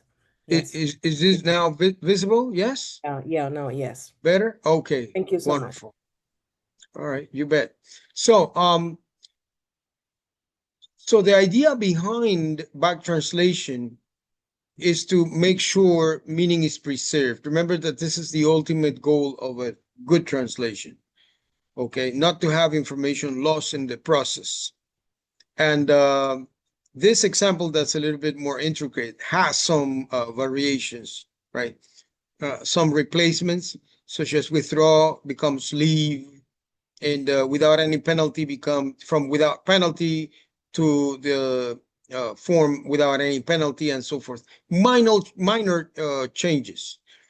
And the idea is that ethical and legal concepts, which is the intention of this instruction, remains, right? You have the confidentiality, voluntary participation, no penalty, everything remains.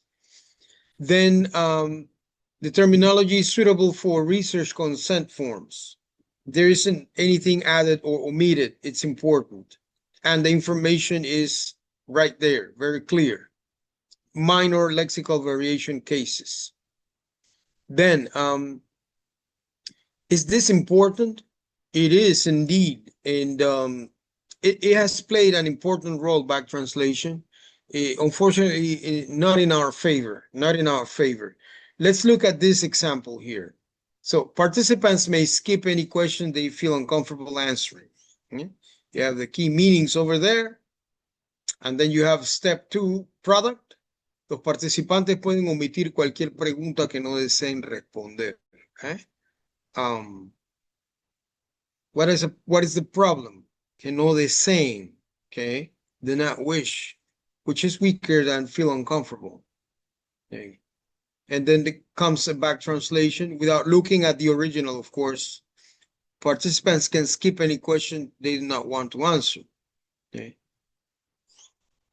So it's like probably simplified with minor changes, and then some analysis and comparisons necessary. Now, this example over here is problematic, okay?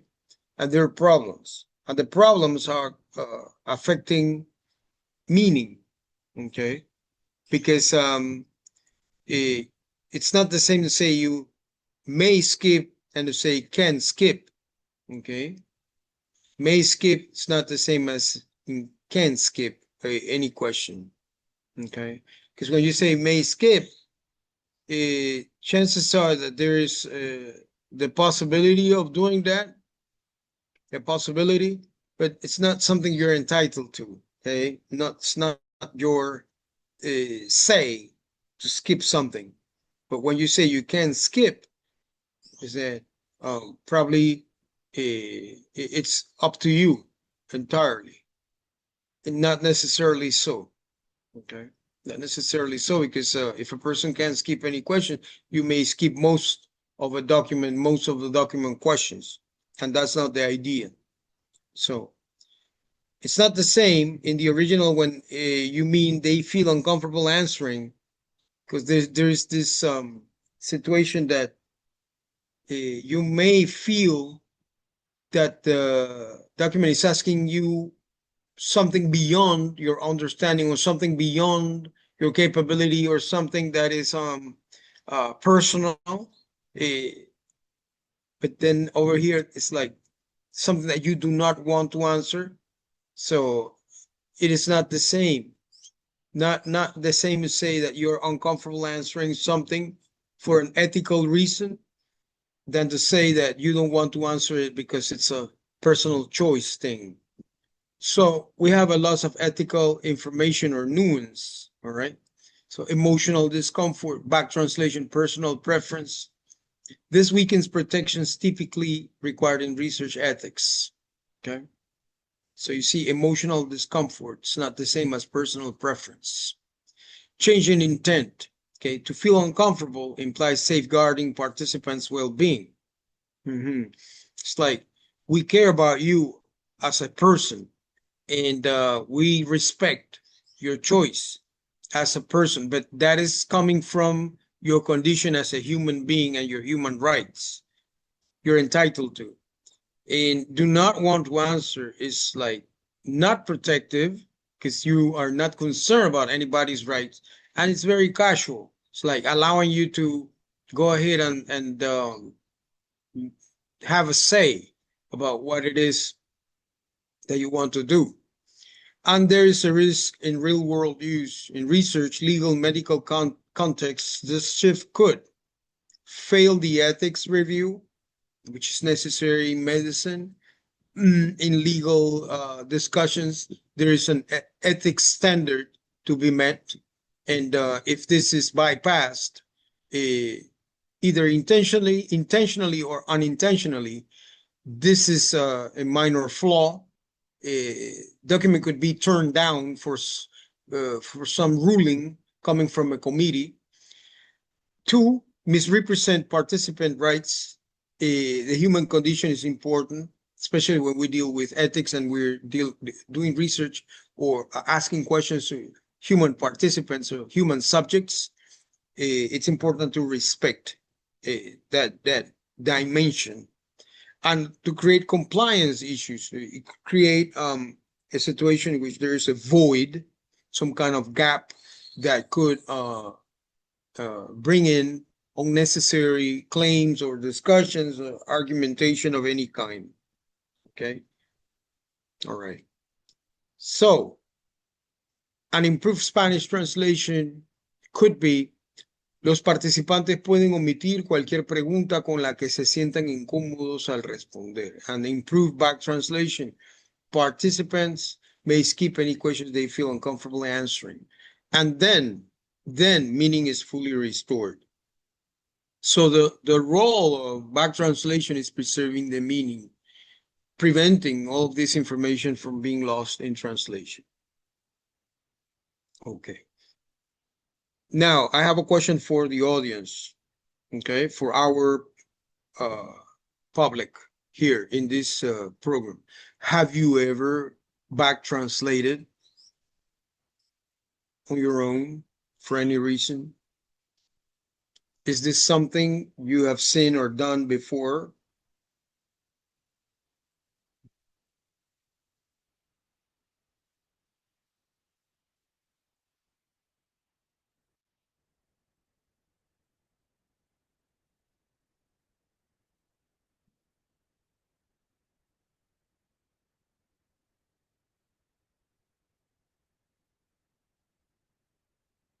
So let me repeat my question. Have you ever back translated? Hello, do you listen to me? Are you listening to me? Excuse me, this is Enelda. I think okay. that yes, I have done it, but then when I go back, I go back and I try to think about it. I just make up that I make a mistake, that it was not a good translation.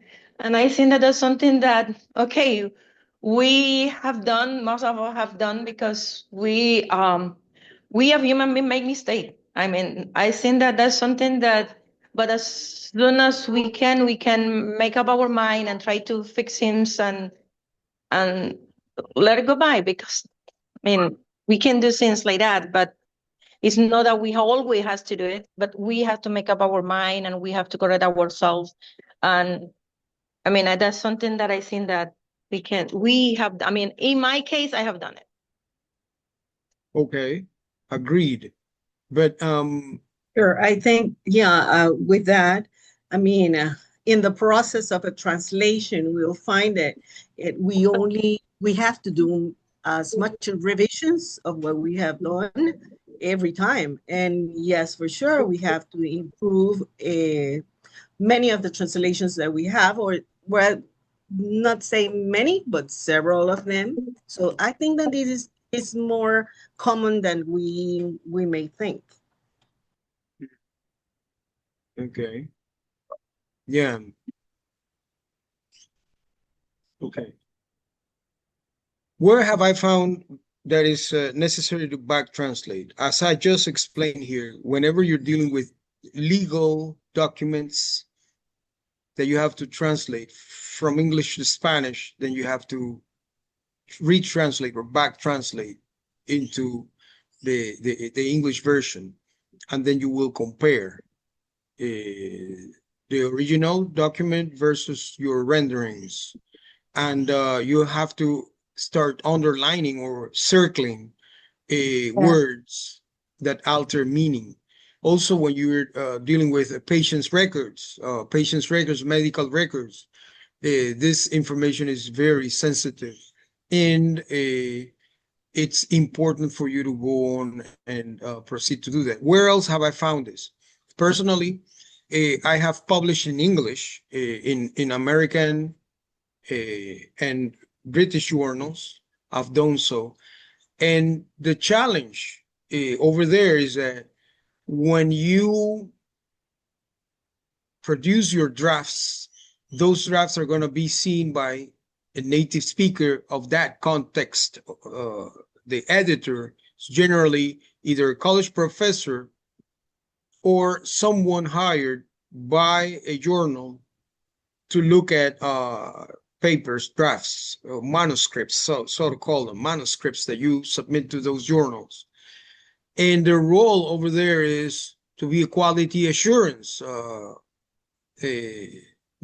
element in the process. And they're going to look at, and they're going to pay special attention to any nuances in your writing that prevent native speakers, who are going to be the audience, from understanding what you are writing. Many of them do not offer, especially if you're doing this for free. By that I mean it's an open journal that you will submit your manuscript, and they're going to be publishing it, and it's free for you, anybody to look at, right? You have to be very good at revising your document so as to make it very, very precise in what you're telling. In that case, you go blindly into this because you don't have an original in any language. You just know that you're going to try to be precise in what you are, very focused on the ideas that you're going to be communicating, so that you won't ramble or derive from your actual purpose or your real intention. You have to have very clear intention and explain. And remember, especially journals are especially challenging because they're going to take your manuscript when it's like half-baked after they've looked at it from the editorial's office. They're going to take it over to reviewers in most of the cases, because they do peer reviewing. And then you're going to have somebody else, or 2 or 3 reviewers, come in and check your document and give it an okay. But most of the okay, in my experience, does not come from the content itself, but from style conventions. So what is recommended? What is recommended is that if you're going to be writing in English for an American or a British or European audience elsewhere where English is spoken, you need to read maybe 30 papers from that journal. 30 papers, so that you get used to the nuances of language that they could use. It's not the same to publish a paper in Canada and publish in the United States. There are convention styles that do not have to do with the type of English, because it could be received pronunciation, American Standard English. Regardless of that, other things that have to do with conventions of style. That's what really lies at the bottom of all of this. And being a second language writer, okay, makes it like extremely challenging. So in my case,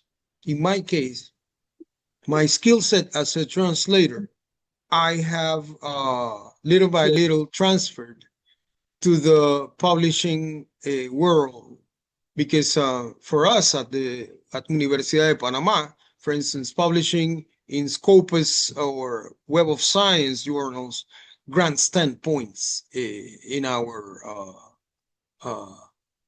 table, in our assessments for professional documents or production, professional production or academic production.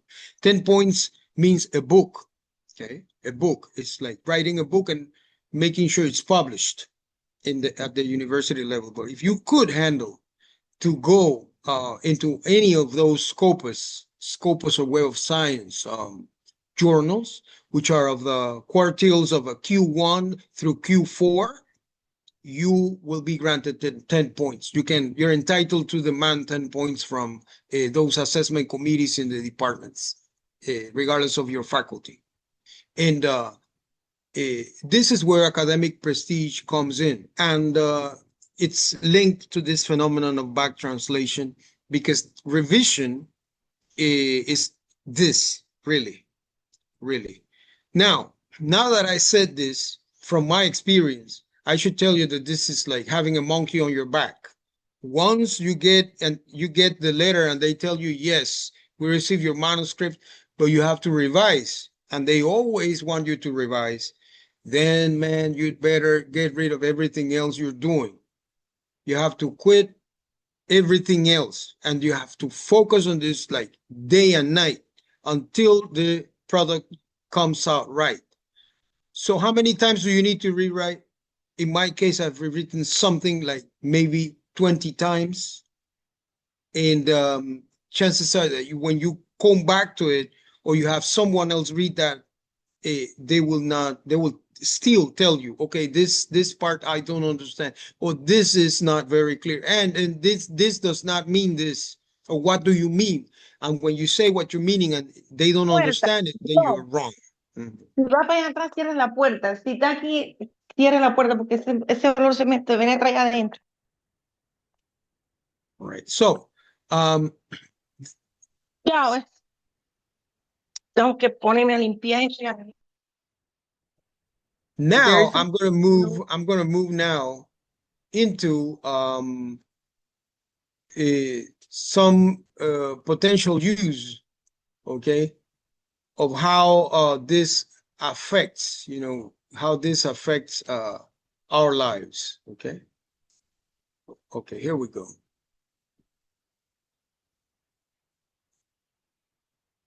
Okay.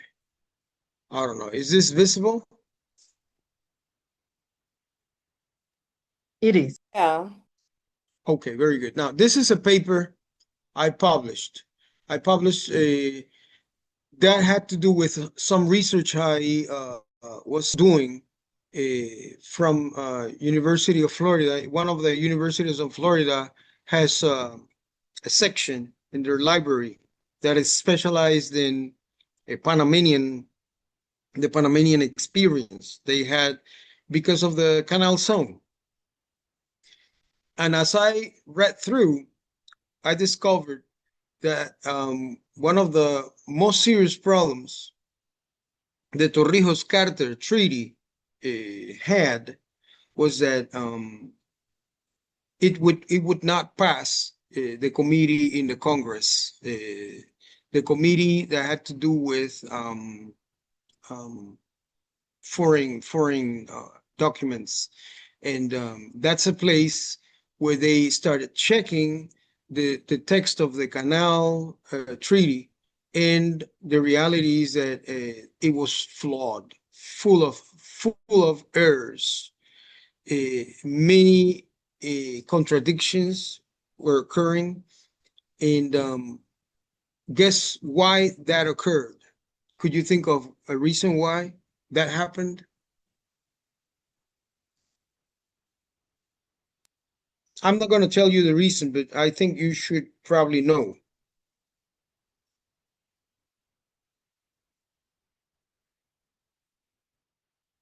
I'm talking about the Torrijos-Carter Treaty.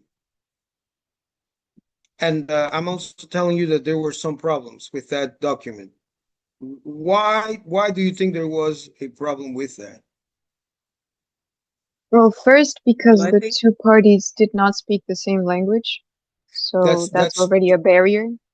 That's the root problem, exactly, the root problem. But there is something else going on.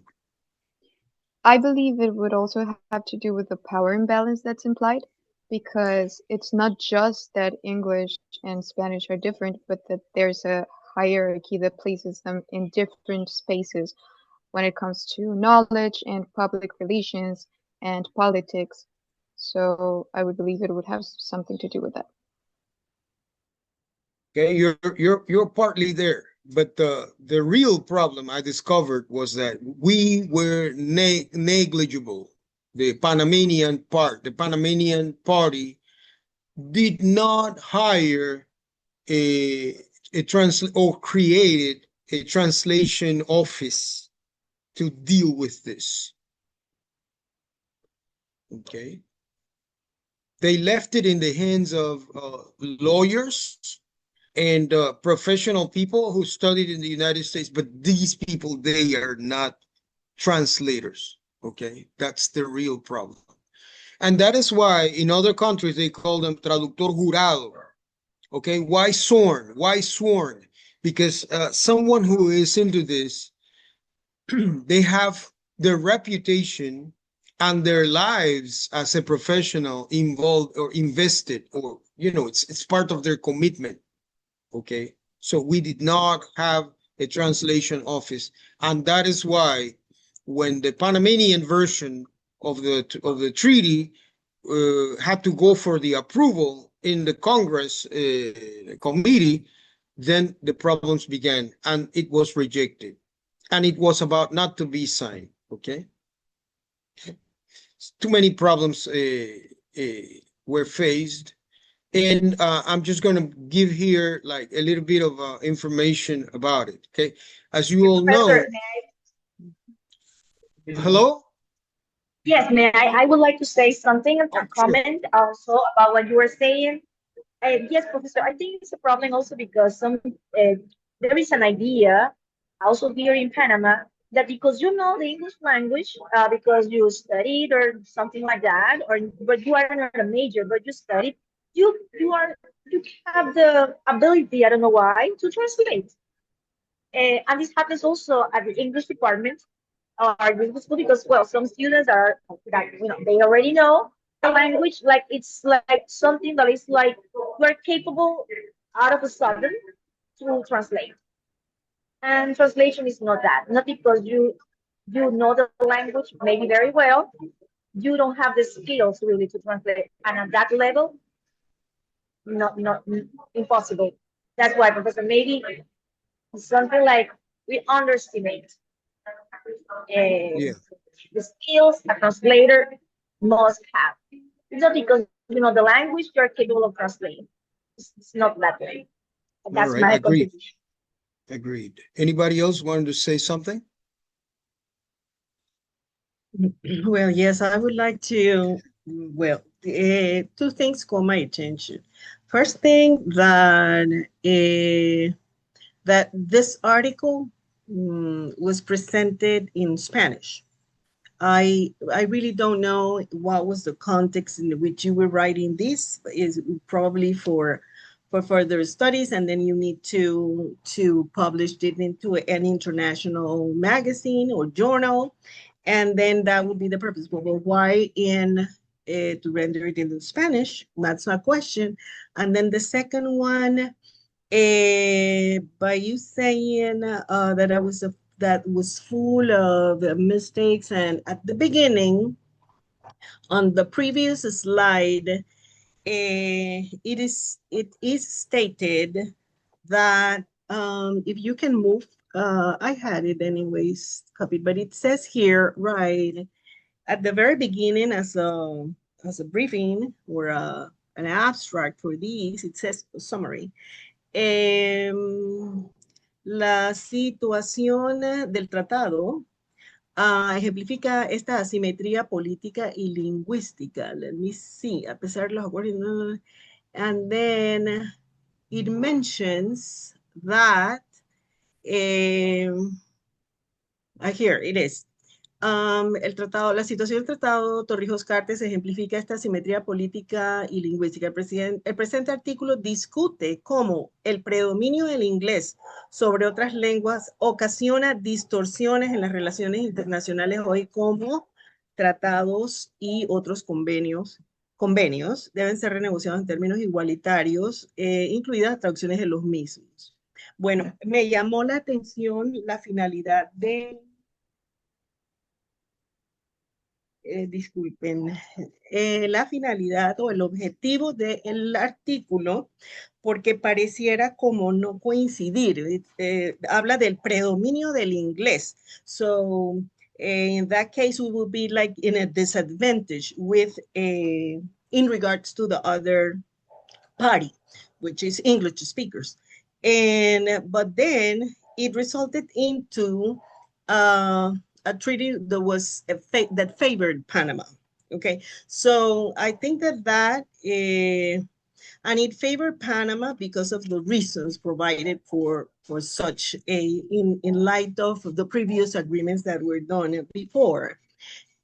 So I don't feel there was not any inequality in the search for an answer or to get into an agreement of two states with two different languages, and thinking that English is a dominant language that, as you well stated here, predomina, and that it's applicable to treaties, to policies internationally referred.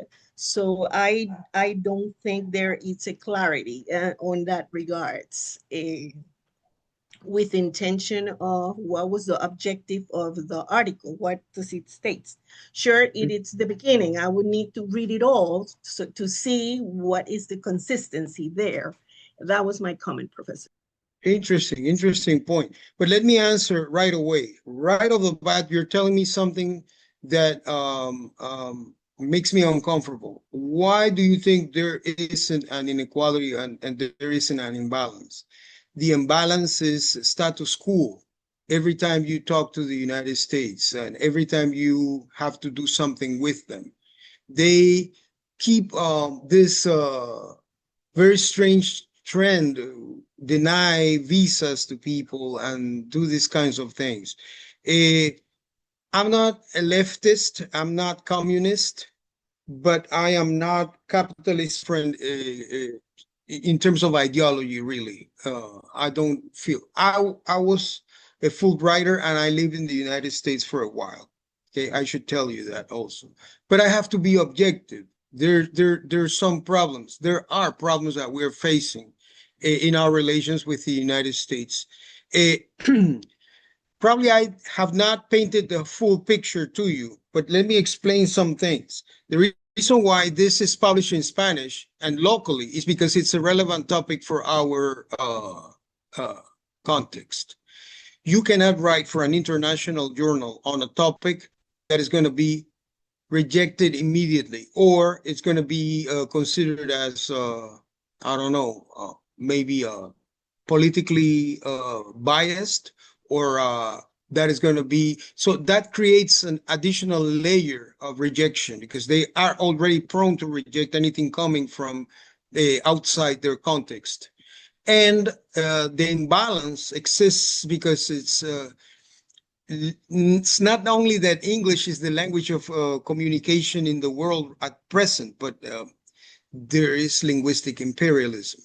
In a period starting from the 1950s of the 20th century up to this point, even before that, there's this prevalence of literature and everything that comes, in English is, prevails over any other language. If we were to be treated fairly, we wouldn't have had all of these problems. What happened is that I think the treaty was approved because there were social problems and social unrest. And I think that the Democrat Party in the United States, they probably had a tight situation internationally speaking. That's why I think. But there were serious problems, and I'm going to be talking about those immediately because that was part of my research. Okay, so if you see this in Spanish, it's because this is not relevant anywhere else. People don't want to. They just don't want to know anything about a small country like this, and you have to gain awareness about this situation. So, and my call was for our authorities to set a translation department because we don't have translation departments in our universities. And we don't even want to have translation offices anywhere in the government because they don't want to pay for that.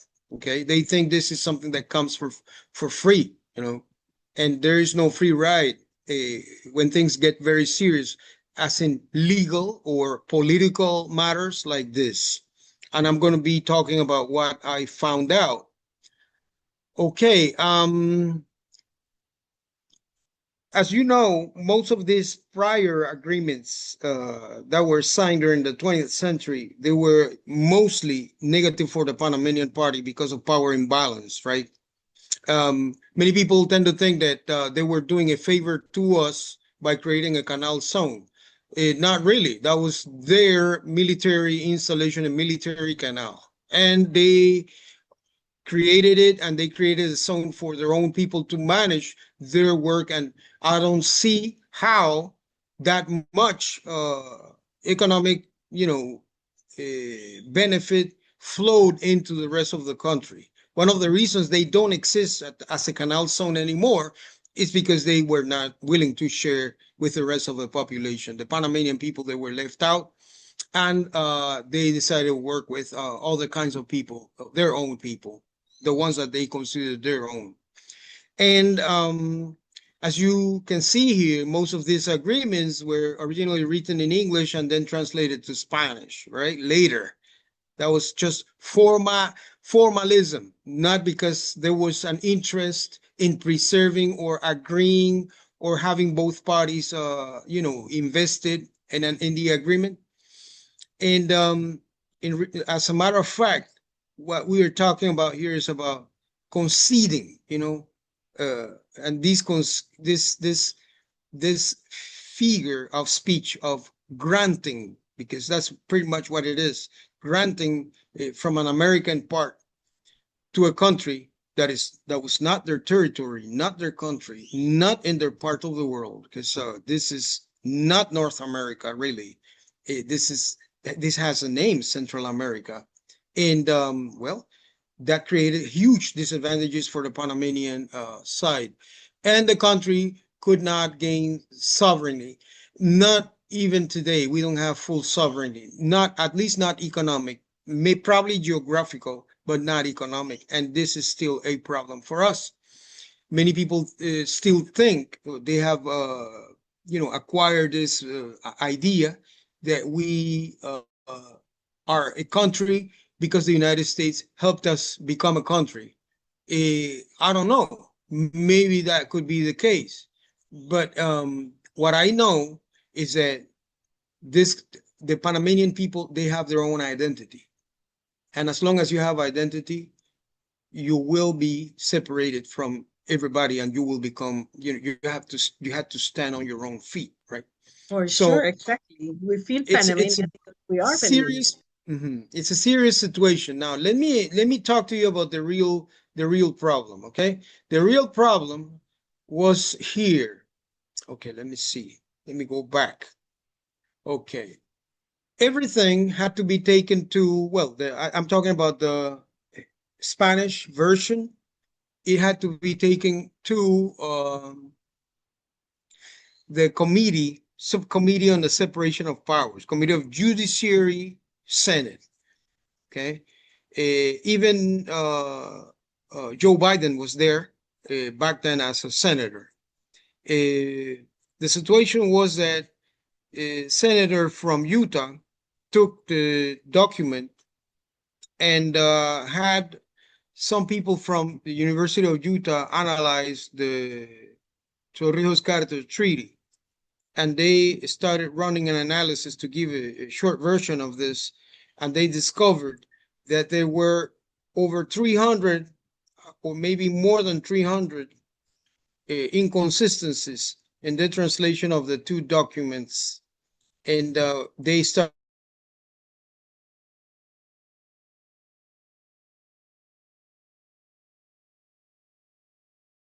to get rid of this controlling the buttons at the top. But okay, this is what these people from Brigham Young University discovered, because that was the university that performed the analysis. And this is what they said. It's being brought to my attention by linguistic authorities considering these treaties that there are approximately 320 differences in translation between the English and Spanish texts, a very significant number. We should be cleared up by amendment here on this floor so that both sides know exactly what they're talking about, exactly what this treaty stands for. Basically, the amendments provides that in the case of divergence in meaning in the words used in the two texts, the English language text shall be binding on the two parties. Okay, so here you see the imbalance element. So what they had written in English, they considered that to be legally binding. But if something came out from the Spanish version that wasn't as clear, then they considered that it was wrong. And that caused delays in the approval of the Torrijos-Carter treaties. And this report exists on the 320 inconsistencies or differences that existed. And this came from a linguistic department that trained over 30,000 Mormons to go internationally, spread their religious view on Christianity. So they were highly qualified. And this is something that the Panamanian Party could have prevented from occurring, because of course we were the ones who would benefit from this. Now, one of the reasons you see Donald Trump talking about the canal is an American canal that needs to be taken back. It's because of all of this that occurred before. You see, they consider that they gave out the canal to the Panamanians, and this is part of this problem. Now, I think the Panamanian government, through el Departamento de el Ministerio de Seguridad, were paying for the military vessels fees through that way, and this is going to become a scandal. I hope it will become a big scandal, because people are doing research about it, but everybody is quiet about it because they know there will be consequences, because Mulino is still the president. But once this man leaves office, this is going to become a scandal. You'll remember me, because what they're doing is treason, high treason, high treason. You cannot take funds from the government, the local government, to pay for vessels fees or whatever you want to call it, because the military have threatened the Panamanian Southern Command that if they don't do that, they're going to take over the canal.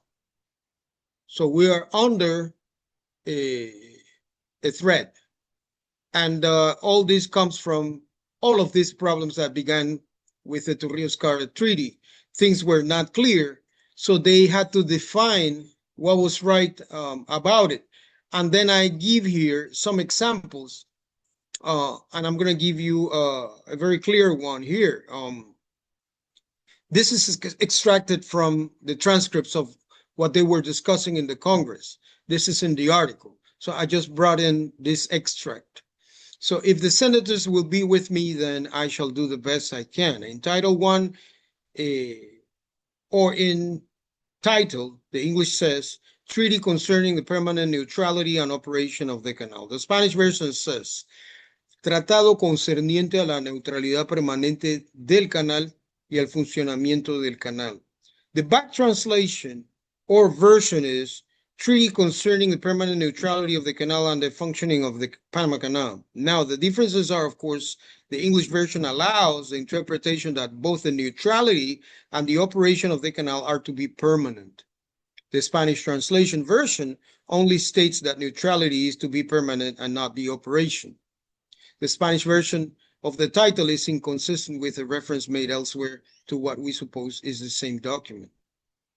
So where am I going with all of this? Where I'm going is that our authorities, they tend to rule hiding things. They don't tell you, the public, the voter, the one who elects the authorities, they don't tell you what they are negotiating behind bars or under the tables, if you want to put it that way. So nor this is is happening. Trump administration either. And since they know that we have these weaknesses of lack of accountability, because we don't have anything like that, rendición de cuentas, accountability, that's, not present here. They just don't want to tell you what they are negotiating, and they don't want any translator. They don't want any interpreter that is going to be talking to the public about what happened inside the meeting. They just want the incumbents and they are the ones, because it's their moment. It's their moment to strike deals. And since they're behind this idea, that's why the country keeps on getting in trouble. It's a very flawed democracy, just to put it in simple terms. And it affects in translation. They don't want a translation office. They don't want an interpretation office. They don't want people entitled to give out to media, to La Estrella de Panamá, La Prensa, or whichever newspaper there is out there, to communicate what it is that they are dealing and they are negotiating and deciding behind us, behind our back. Okay, it's very serious. And here, this could have been prevented if they had more professional people involved in this, but they just don't want any translation of, because they think it's dangerous for what their ultimate goals are, which is business, I think. I have another one. In other words, what I'm saying is, if we have the divergence in meaning or disparity in meaning or difference in translation, and especially those which are substantive and which may be difficult to handle, that might create future controversies and difficulties between the parties, then we ought to hear those up now. And the best way to do so, and the easiest way to do so, rather than retranslating the 220 some errors or discrepancies or disparities or divergences between the two translations, that we ought to clear up these problems now. This is coming from Senator Hatch from Utah in 1978 in this committee. Okay, so poor translations affect her life. Of course they do. They do, and that's why we're paying for military vessel transits through the canal right now. We are paying for it. And this is going to become the big scandal when this man leaves office. And I hope he goes to prison, because this is high treason. In other countries, they even not only put you on trial and judge you, but you're going to be probably, I don't know, maybe executed because you live elsewhere. China, maybe they could execute you. Russia could execute you. In any of those Middle Eastern countries, you'd be on death penalty. I think in Israel as well. The high treason is penalized in serious countries. And this is abuse, really. I'm going to read a little more here. So on September the 7th, 1977, the United States and Panama agreed to a series of documents providing the elimination of an American canal zone and the transfer of that authority over the canal to Panama. Among these documents, of course, are the two treaties, the Canal Treaty and the Neutrality Treaty. Please bear with me, because this on neutrality is very important, and I think it's enlightening, or at least provides an additional voice to what you have already read on your own, or something else. I'm telling you probably something different. Several agreements on implementation and exchange of notes. So Panamanian chief negotiator Rómulo Escobar Betancourt denied this emphatically, and his deputy negotiator Carlos Pérez Guevara further adds the treaty gives the United States the right to hope that Panama and all the other nations of the world will respect the right of American ships to transit the canal, and nothing more. Similarly, there have been varying interpretations of the term expeditious transit, which some authoritative sources describing it as the equivalent of right of way, and others equally authoritative refuting the claim. I remember during this second term under Trump that he started talking about the military vessels on the American ships. They have right of way because they built the canal. So you see, they're still thinking about this. Here, people don't know what he's talking about, but where that comes from is from here, from what was agreed. Okay, we know negotiations are negotiating with a superpowerful country. It's not an easy feat. It's not an easy thing to do, and negotiations don't always come out 100% right or in our favor. But now we're paying for transit. What do you think about it? When you say who we pay for transit, who do you mean? United States? The Panamanian government is paying for the transit of the military cargo that is going to traveling back and forth. Now, especially that they're going in South Caribbean to attack Venezuela. Okay, Venezuela is a dictatorship, we know that, but what do we have to do with that? What if they decide to attack us? They're not going to attack the canal. They're going to attack the people living on the canal rivers, Panamanians. There isn't a canal zone anymore. So we are the ones taking the heat from all of this because of the mistakes made. And why were the mistakes made? Because there was the secrecy. The secrecy prevented a translation office from taking care of all of this or improving it, and it's a serious problem for us, for the Panamanian people.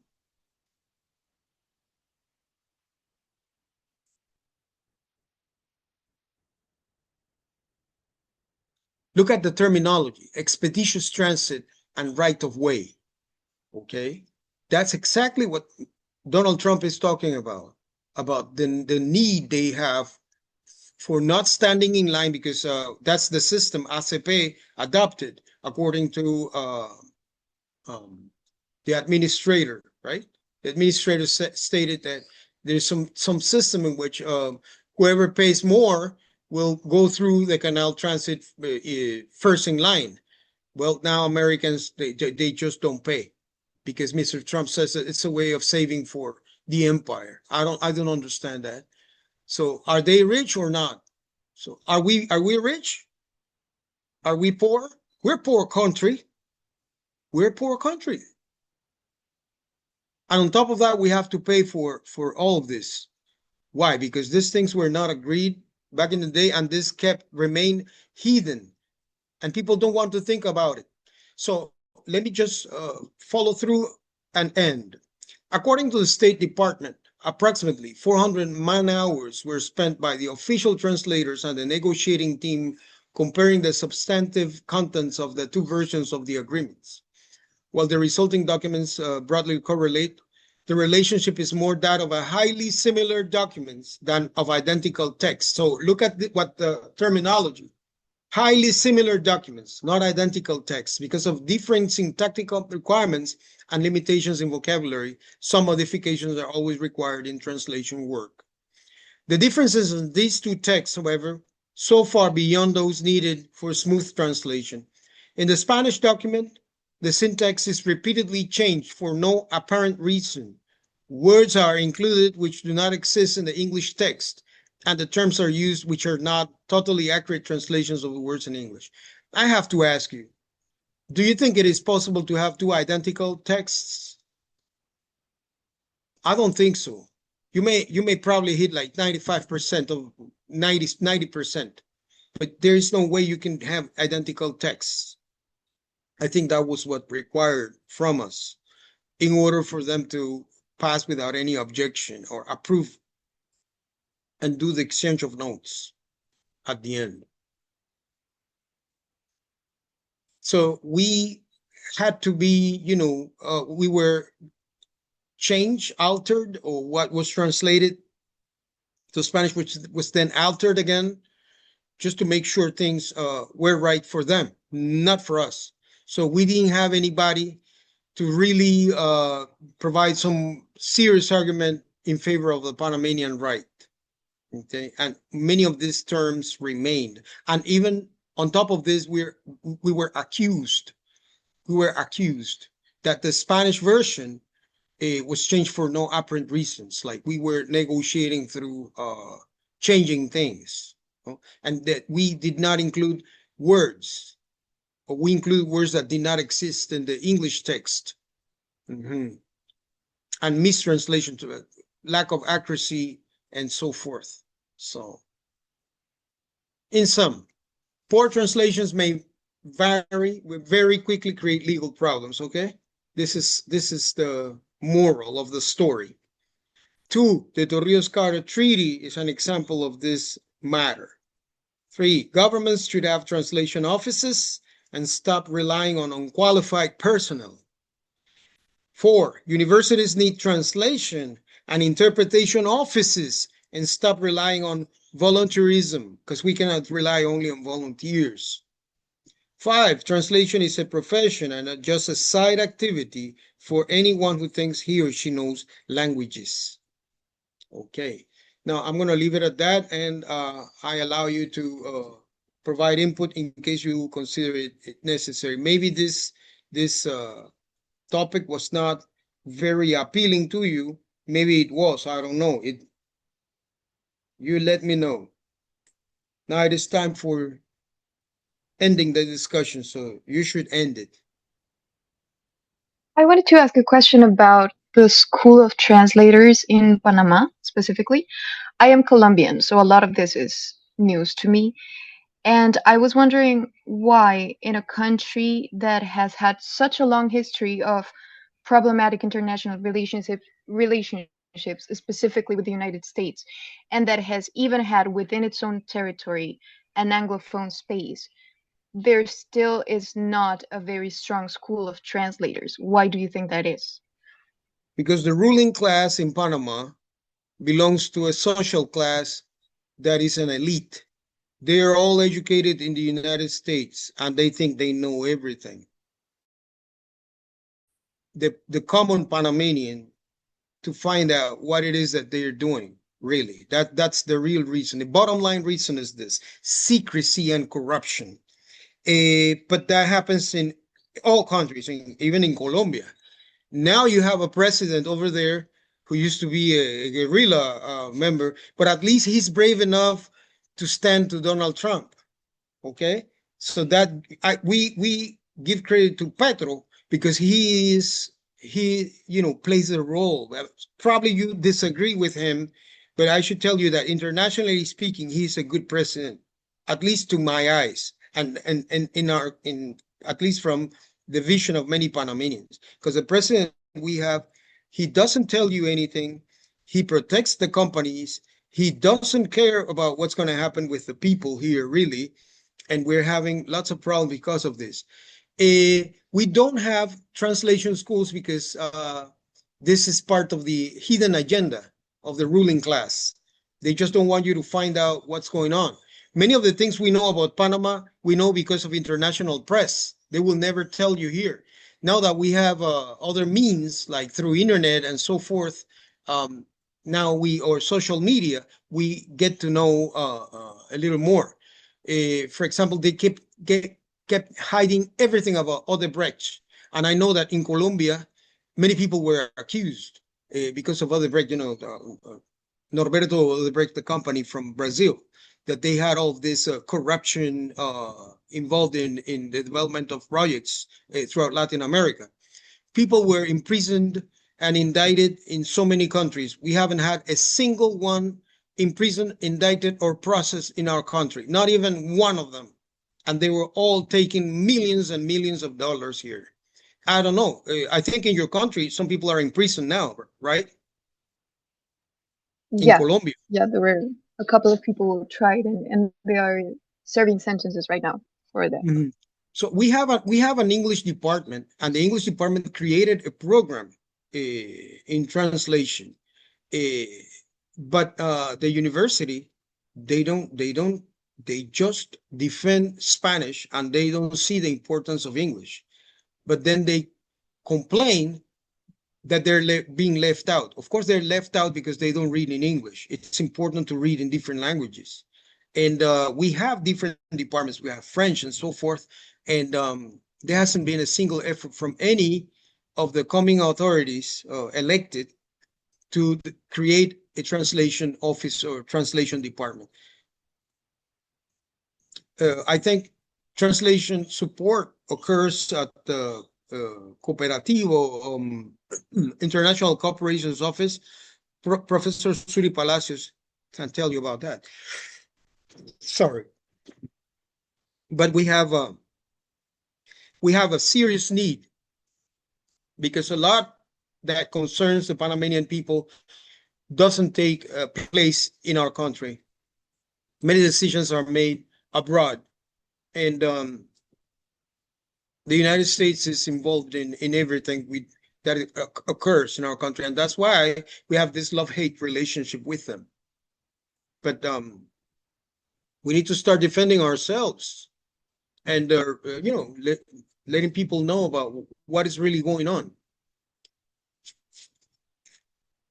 Some people think, well, America is their country and so forth, but the reality is that once you are deported and they treat you like cattle, that's not the best country to go. It's a big problem, and this comes from someone who went there with a scholarship. I saw it firsthand. What is happening over there? Terrible. It's a terrible place. There are many ugly. There is always the good, the bad, and the ugly. And the United States has the good, the bad, and the ugly, and you should know it. And if you deny it, then shame on you, because I don't know what world you live in, right? So yeah, I don't know. You end the discussion. You let me know more. What's your reaction to this? Does this matter to you? Is there any importance? Do you see any importance in any of this?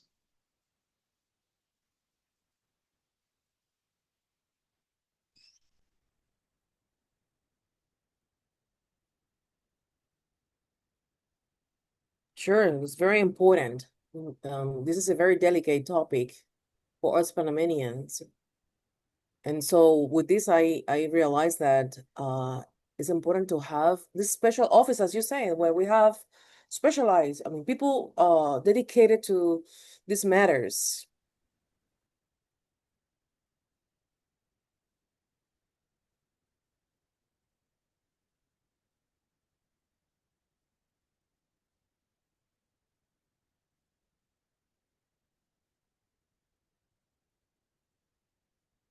For example, La Asamblea Nacional, they don't tell you the reasons why we are kept in any blacklist in Europe. Do you know why they don't tell you? And the reason why they don't tell you is because they can't read in some of those European languages, right? They say that Italy and Spain do not keep us in any blacklist. But what about France?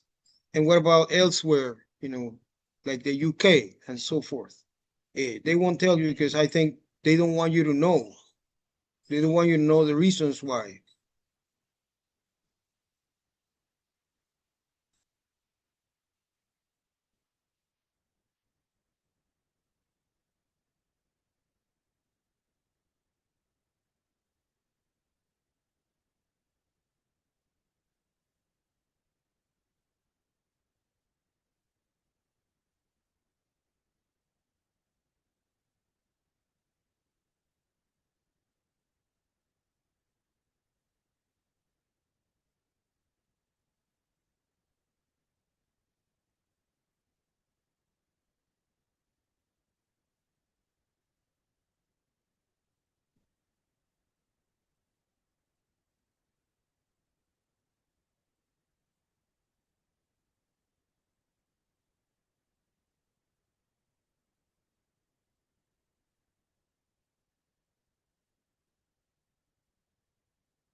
All right, so it's 11:56, if I'm not wrong. So if there isn't anything else, I think we're about to be ending our session for today. I don't have anything else for you today, so that'll be all for the morning.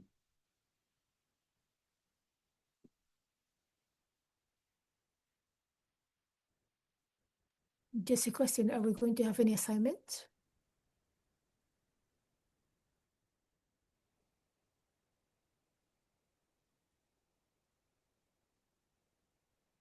Do we have any assignments for tomorrow?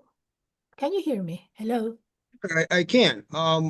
Well, not for tomorrow because I'm still what I'll be receiving from you as we agreed is what you had for today, right? Now it's your turn to go ahead and deliver, right? What we discussed this morning during the first session before our break.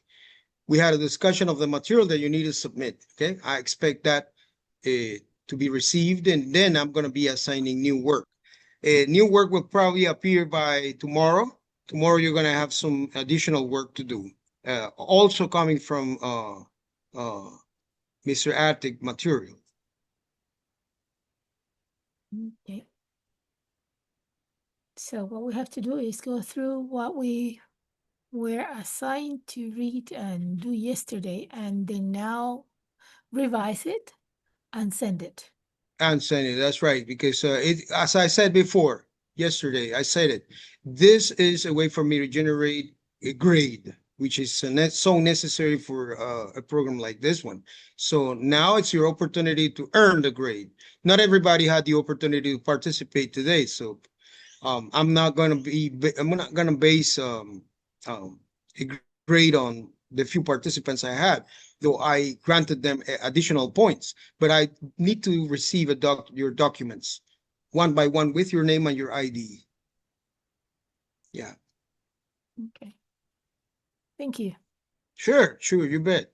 So, okay, I don't have anything else. Already 11:58. I think it's time for saying goodbye. Probably people didn't like very much the information I was revealing here that we're paying for the American military vessel transit. You'll remember me. You'll remember me. All right, guys. Well, thank you very much, Yeah, Professor. definitely. Thank you so much for that information, Professor Rafael. Thank you for all the knowledge shared here today. And well, to the participants and Professor Cardenas, God bless you all. See you tomorrow. Have a nice afternoon. See you tomorrow. Bye-bye. Have a good one. Bye-bye.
Okay, coordinator. The audience. We have Time already to go. closed. Sorry. Can you hear me? Yes, we can hear you. Oh, We closed thank already. you. Professor Cardenas has just finished. So, It's time to work. It's time to go take the lunch time and work in classroom, right? yes. Yes. And I could unblock my audio. Thank you for today's attendance, and I farewell. I will see you tomorrow. Could you share the attendance list again? I'm not sure if I fill it in. Okay, let me do it. Thank you.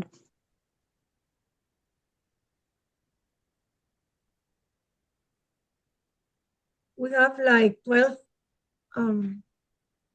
teachers in this workplace.